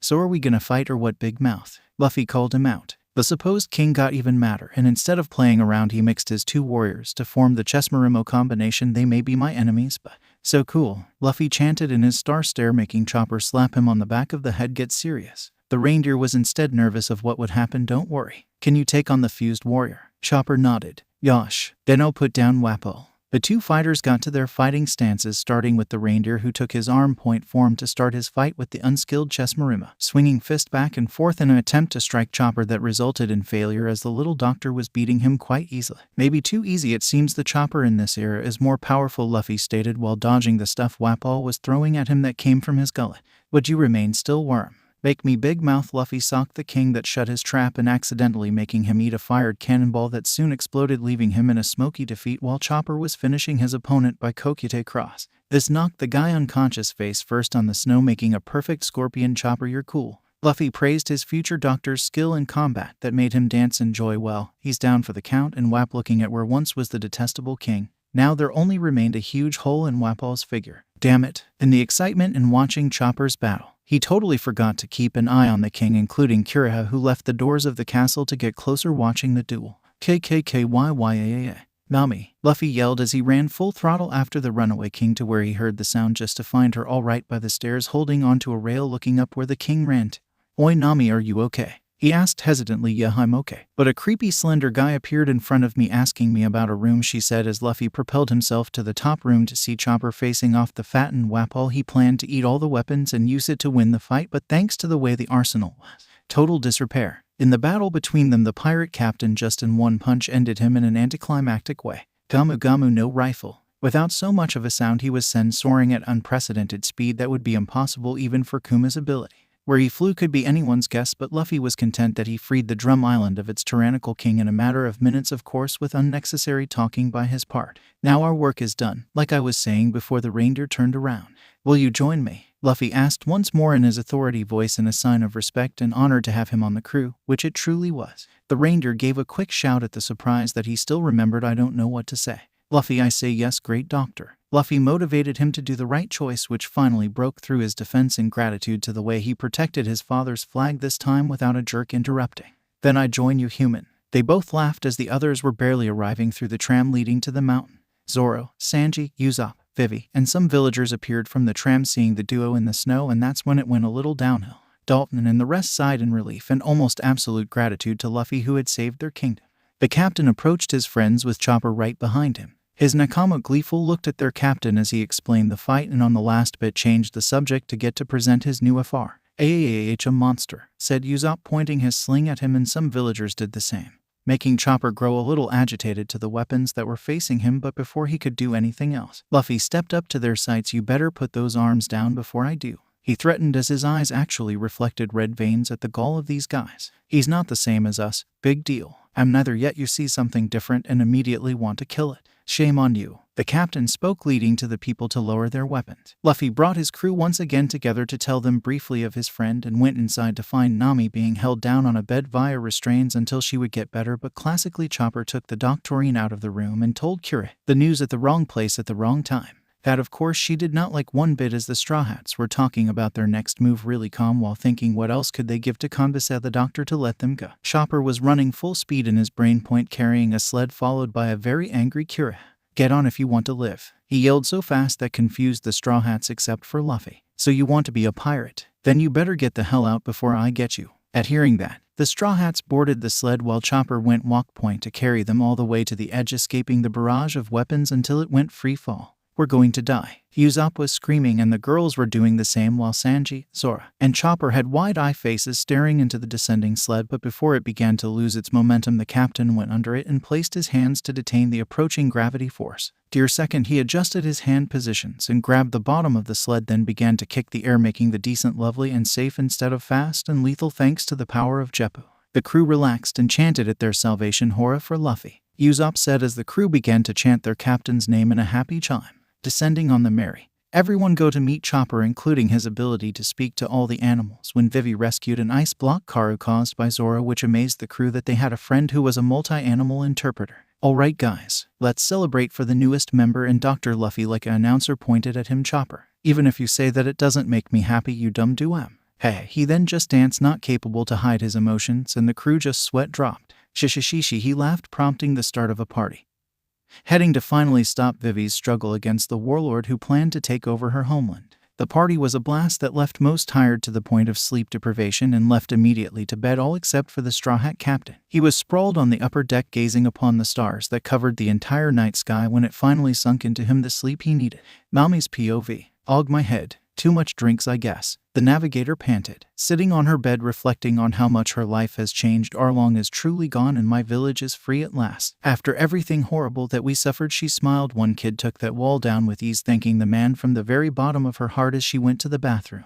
Looking at her face, she was amazed how mature she had gotten compared to her savior. She was, well, older. How can he be so jolly? Asking out loud to the biggest mystery about him. No matter what happened or how it looked like, he would always find a positive outlook on life that she wished to have. Washing her face to get sleepy, she heard a gurgling sound. What's that? Getting a little scared, she went outdoors to find the source of the sounds and found it emerging from a sleeping Luffy. She stopped as his face was contorting into one of desperation. He's having a nightmare. Nami predicted seeing him in that state, then impossibly he began to cry. She grew very startled. Oi Luffy, wake up. She began to slightly shake him, hearing a muffled word. Ace, he said, confusing the navigator, who still saw tears dripping from his cheeks. What could be his nightmare? She thought of putting his head on her thighs and brushing his raven hair to comfort the captain. Luffy POV. Flashback. Explosions, fire, and mayhem surrounded the battlefield of pirates and marines who fought to determine the capture pirate's fate. Porgus Ace, who was shackled in the front of Marineford. Everyone fought to their last breath, no matter what side you are. Something Luffy did not care, and because of his lack of experience he would see the horrors of war. Almost there. Ace. Kizaru appears in front of Luffy. You are too slow. He kicked him all the way to the beginning. Why are you here, Mugiwara? You aren't ready for this stage. Mihawk, send Luffy a giant air attack. I, Vice Admiral Momonga, shall take my pride to take you down in the name of absolute justice. Striking at Luffy, pushing him farther away. He's too weak to do anything. A Vice Admiral confirmed to the weakened Luffy. Ace. The blades of the executioners were getting closer when Sand Blades stopped the death of Ace. Luffy unleashed his Conqueror's Haki to the shock of everyone. You can't protect anyone, Mugiwara. How could Whitebeard believe in you? Kizaru kicked him once again. Ace. Luffy gleefully smiled to his freed brother. You never listened to me. Luffy. He grabbed his brother's hand to get out of the fireball and fight their way out of Marineford. After everything. His brother spoke his dying words and splattered the ground in front of him. Ace, Ace, Ace. He barely made out those words as grief struck him to unconsciousness. End of flashback. Ace. He screamed to the heavens. That caught Nami in a jump scare as she saw Luffy arise in an engulfed terror face she never saw in him before or would ever see in him. He was shuddering horribly, mumbling silent words. Luffy, look at me. Nami grabbed him by the shoulders to see his dead stare to the deck he was sitting on. It's not real, okay? It was a dream, she told the captain, who was not hearing one thing. She then hugged him, hoping to get him to react. The sun was rising from the morning night at the same time Luffy snapped back to normal. It's not real anymore, he murmured as Nami began to hug him. Luffy felt beat up, and with her touch he felt better. Luffy, are you all right? No, not at all, he said while tightening his grip. Do you want to talk about it? She asked, but Luffy stood up immediately. No, he answered, to which Nami wanted to really find out his nightmare. She abstained due to the seriousness visible on Luffy's face that showed great distress over something that actually happened, not just a nightmare. Plus the crew was getting up already, but in a hurried pace. They heard it, she concluded, because his desperate call really blew out one of her eardrums. Impossible for anyone to not hear the sound, except for Zoro. And instead of hiding it or saying it in the sincerest way, they all blurted out the same question. What happened? They yelled in their sleepy faces. Nami Swan, is something wrong? Sanji said stupidly while Chopper and Usopp looked at Nami to get answers. Karu was barely trying to open his eyes, Vivi nowhere to be seen, and Zoro, who inspected his surroundings, to be the only one who noticed the captain jittering a little, meaning that something was very wrong. Guys, go back to sleep. I need to talk to the captain, the second mate commanded the rest, who did what they were told. Luffy has changed from his timeline, from his naive self to a ruthless savior that knows right from wrong, even if it looks horrible or abominable. Through all he has passed, by becoming his inner demon, there still remained his humanity that made him who he was. At first a weakness, he mentally degraded himself for having fear against something that now he could prevent. This time I will save Ace and Whitebeard. He inwardly celebrated his control over his demon, yet he knew that this second demon would try and kill his nakama, but he had a plan that they will now not fail and in effect will make them stronger. Our journey is going faster than I have ever sailed in my time. We could use this to train my crew to be better. And oi Luffy, can we talk? He was interrupted by the first mate. Yeah. Whatcha want? He asked cheerily, that made Zoro's sweat drop after seeing such a fake smile. I know you must set the example of being strong, but you can always talk to any one of us about anything you don't understand or a problem, he said in a friendly tone to the captain, who was still reflecting on the memory. I'm good, Zoro. But thanks, and showing worry to me, he extended his right arm to him, an invitation to fist bump that connected beautifully. Zoro was a little thankful to his mood change, but still wanted to know his trouble. Captain, what is nothing, really just a nightmare, he cut in, stopping Zoro from his question. Fine. One day you will tell me. Luffy, he left to sleep on his favorite corner on the Mary. The captain sat on the Mary's head and thought, this monster is starting to torture me. Eventually it will come out again and try to kill. He slapped his head that bounced like a bubble head. My nakama, he spoke out, feeling the rage of having that atrocity of a form inside of him. This sucks. I promised them that the beast will never hurt them. He cursed his inner demon. At the same time, Sanji was calling him to eat from the kitchen, where everyone was there except for the captain. Oi Luffy, meal is ready. No response. Damn sheety rubber, I'll get him, Sanji, Vivi said. That made Sanji go love mode. Hi Vivi, ch1. He muttered as Zoro made fun of his stupidity and almost began a fight until Nami bumped their heads together while Usopp and Chopper cowered in fear. Leaving the kitchen, she saw Luffy standing on Mary's figurehead. Luffy said the food is Shaw. She was getting closer to him but stopped upon hearing a weird semi-laugh that no one had heard until now coming from him. Luffy, what's wrong? She began to walk to him, but in a superhuman jump he flew to the skies. That jump scared her. On the sky, Luffy began to laugh, not his usual friendly one that brought people towards him. It was the despicable roar that killed so many people. Luffy lost a little of his mind control to the monster in him, yet he was regaining control much faster than normal. That got him back to reality. Hate this thing, man. It's biting at my sanity, he stated to himself as he was descending closer to the ship where his Nakama were looking up to Luffy, who casually stopped a foot away from the Mary, plopping into the deck with a thud. With Nami, Usopp, Chopper, and Vivi hugged him. "Oi, are you good?" asked Sanji in a slight face of worry, and the rest had the same question. "Yeah guys, just a thought came into me. Sorry for making a ruckus." They nodded in understanding while watching him go into the kitchen, where they meet a weirder Luffy. It was already like a habit or instinct that the captain would steal everyone's meals to where the crew would prepare traps or other useful things that could halt his meddling hands from stealing everything, but today it was silent. No stealing happened whatsoever. That scared the Straw Hats to think something would bug Luffy to stop his black hole of a stomach.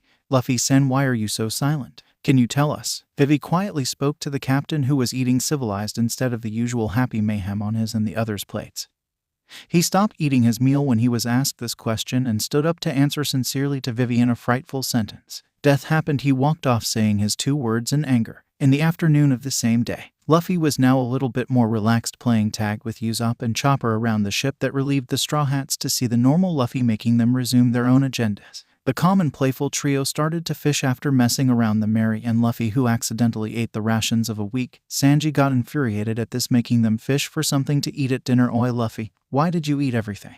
remarked a tired Usopp.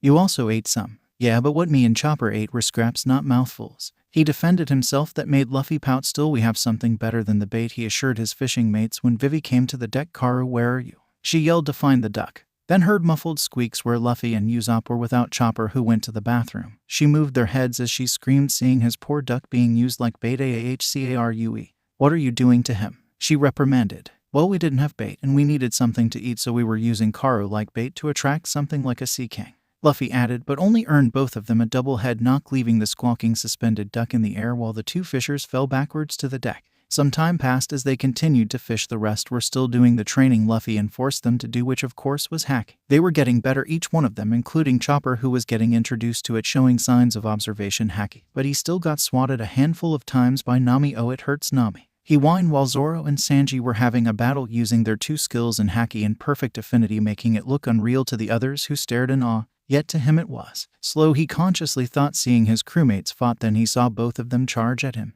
"Aw, jerks," he laughed internally, preparing his gear second, and dodged the fighters going into the air in a toscond. "Oi guys, what are you trying to hit?" The 2 guys turned their heads slowly, seeing that a beating was unavoidable. Sweat dripping, seeing the powered form of Luffy. "Gamu Gamu no." Zoro cursed. "Fox Shidi Gam." He knocked them off the ship into the water as they floated on their backs on a semi-conscious state twin jet pistol. He laughed, seeing them floating. "You are nuts if you believe you can take me down." He wanted to tease them some more until he heard Karu freaking out, which Usopp raised him up to see him being held onto a makeup-wearing guy. That Luffy cheered up immediately, seeing a great friend once again. Flashback. "Mugi-chan, look at me one more time like a Nakama and let go of this hate." He was viciously attacking his dearest friend along Bartolomeo, Boa Hancock, and Emporio Ivankov that were pushing him back. "Luffy-senpai, don't become your worst nightmare and come back to your friends," Bartolomeo sorrowfully said, seeing the monster his hero had become. "Don't let the sorrow in, Mugiwara boy. We will be here for you," Ivankov boasted while hitting Luffy with his winks. "You ended the misery of many that suffered by the detestable Tenryubito. Come back to us." The Empress expressed extreme worry to his beloved man, to the point she no longer spoke in her usual attitude but in a worried tone of a woman who loved a man.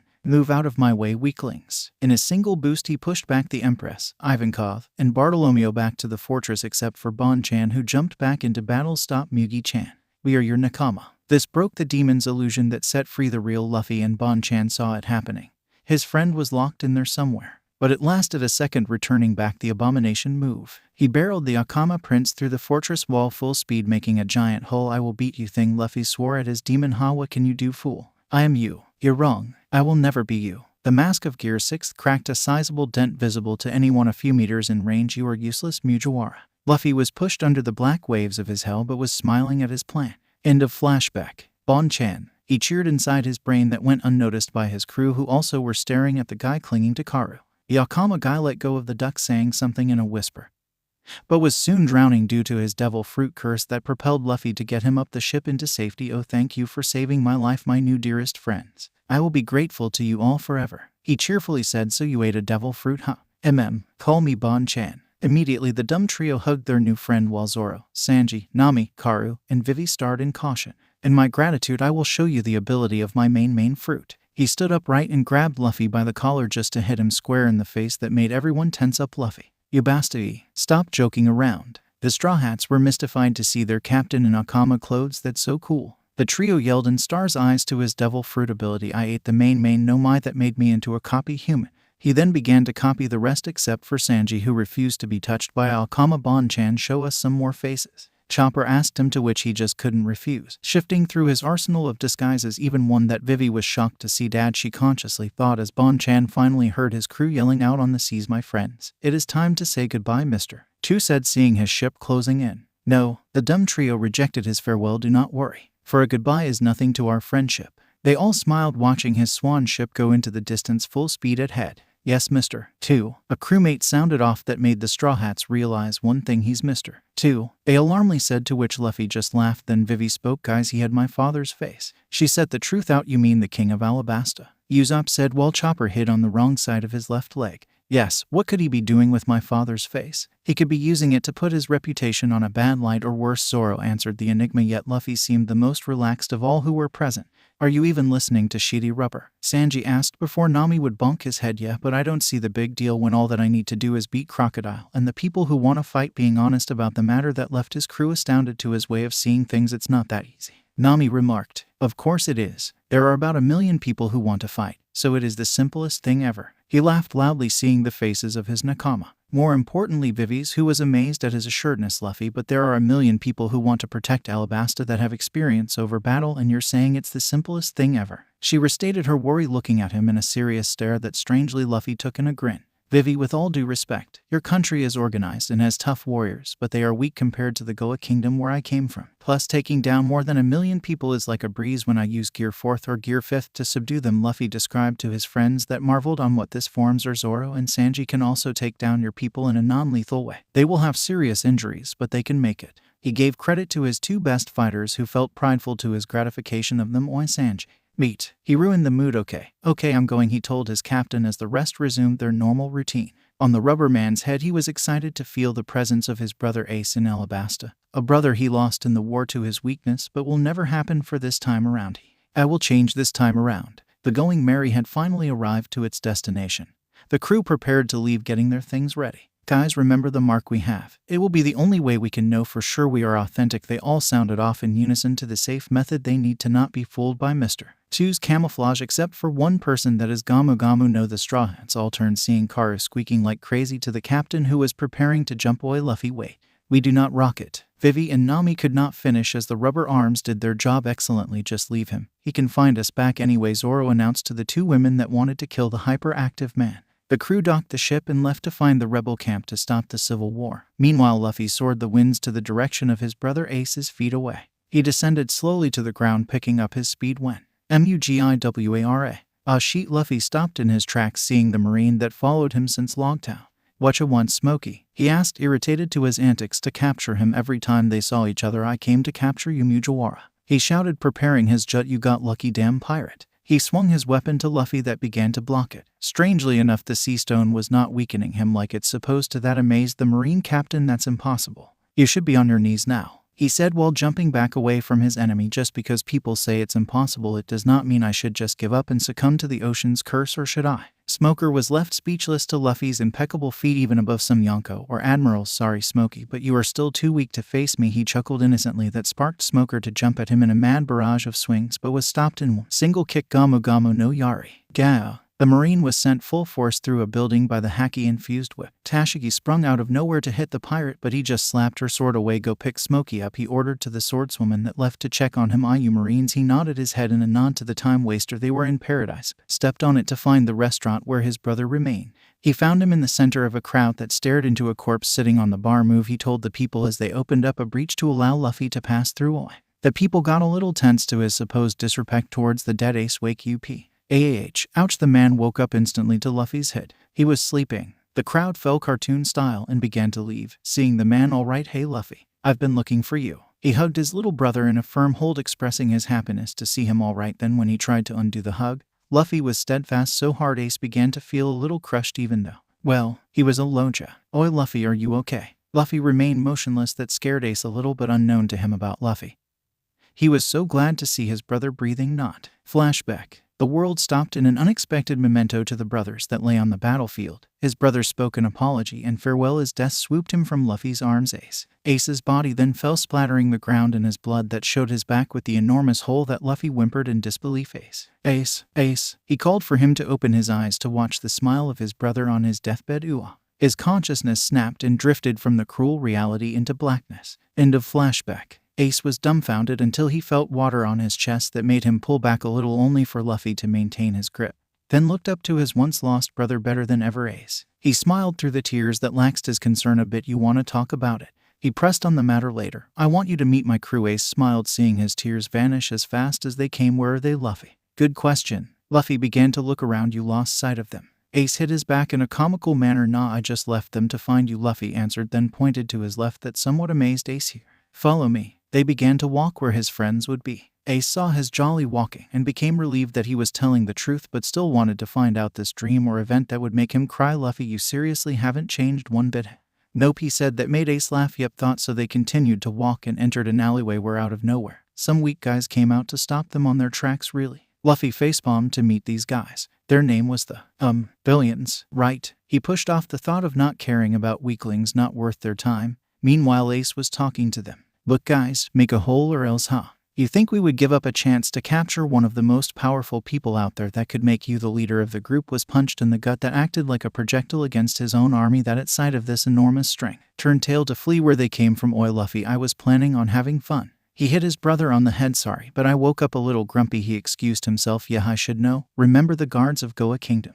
Luffy laughed at the memory of him and Ace beating the sheet of the guards on behalf of Sabo. "Good times." Ace abruptly stopped his talking about the event, looking to his side where Luffy once was. "Damn it," he yelled, realizing his great mistake to take his eye away from him. Luffy began to run on the rooftops, having told Ace to follow him. "He didn't listen to me, huh?" He chuckled in his mind, sensing his bigger brother was looking around, and went into the right way towards him when suddenly he was stopped by a smoke fist. "Gonna capture you even if it's the last thing I do." "Damn it, Smokey." He sidestepped from the smoke fist that would have become a trap using Zoro. "Can't you leave me for one moment, Smokey?" Luffy gleefully asked the Marine. "After that beat down from you, in the name of justice I will arrest you, pirate." Smoker bellowed. That made Luffy facepalm. He just swept away, kicking the ground. "No time, sorry, Smokey." Zoro, he sped up, going airborne until he started to glide to his nakama who were hiding behind a destroyed building. Unknown to him, the Marines were running to catch him. "Oi guys," he shouts to his crew who have a "get the fuck out of here" expression that the captain just laughed at Luffy. "Lose them." Nami signaled him too late. "Just grab the things and go," Zoro commanded as Luffy got catched up to them and started to run away from the incoming Marine mob. "Get over here, Mugiwara." White out. In an attempt to catch them all, he launched his right fist at them, only to be stopped by fire that made the Marines halt their pursuit. The Straw Hats looked back to watch the 2nd Division commander land in a heap of fire. "What are you doing here, Fire Fist?" Smoker questioned his illogical rescue of the Straw Hats. "Well, having a little brother out there makes a bigger brother worry." He gleamed in a cocky manner, lifting his hat with a fire finger. "Brother, step aside," Pirate Smoker demanded. "Sorry, but I can't do that. A fight between us is pointless, so don't start one," Ace warned his enemy, who went full body smoke and charged at Ace's Loja form, forming a tornado of smoke and fire that people could not believe what they were seeing, including the Straw Hats. "Luffy, who's that guy?"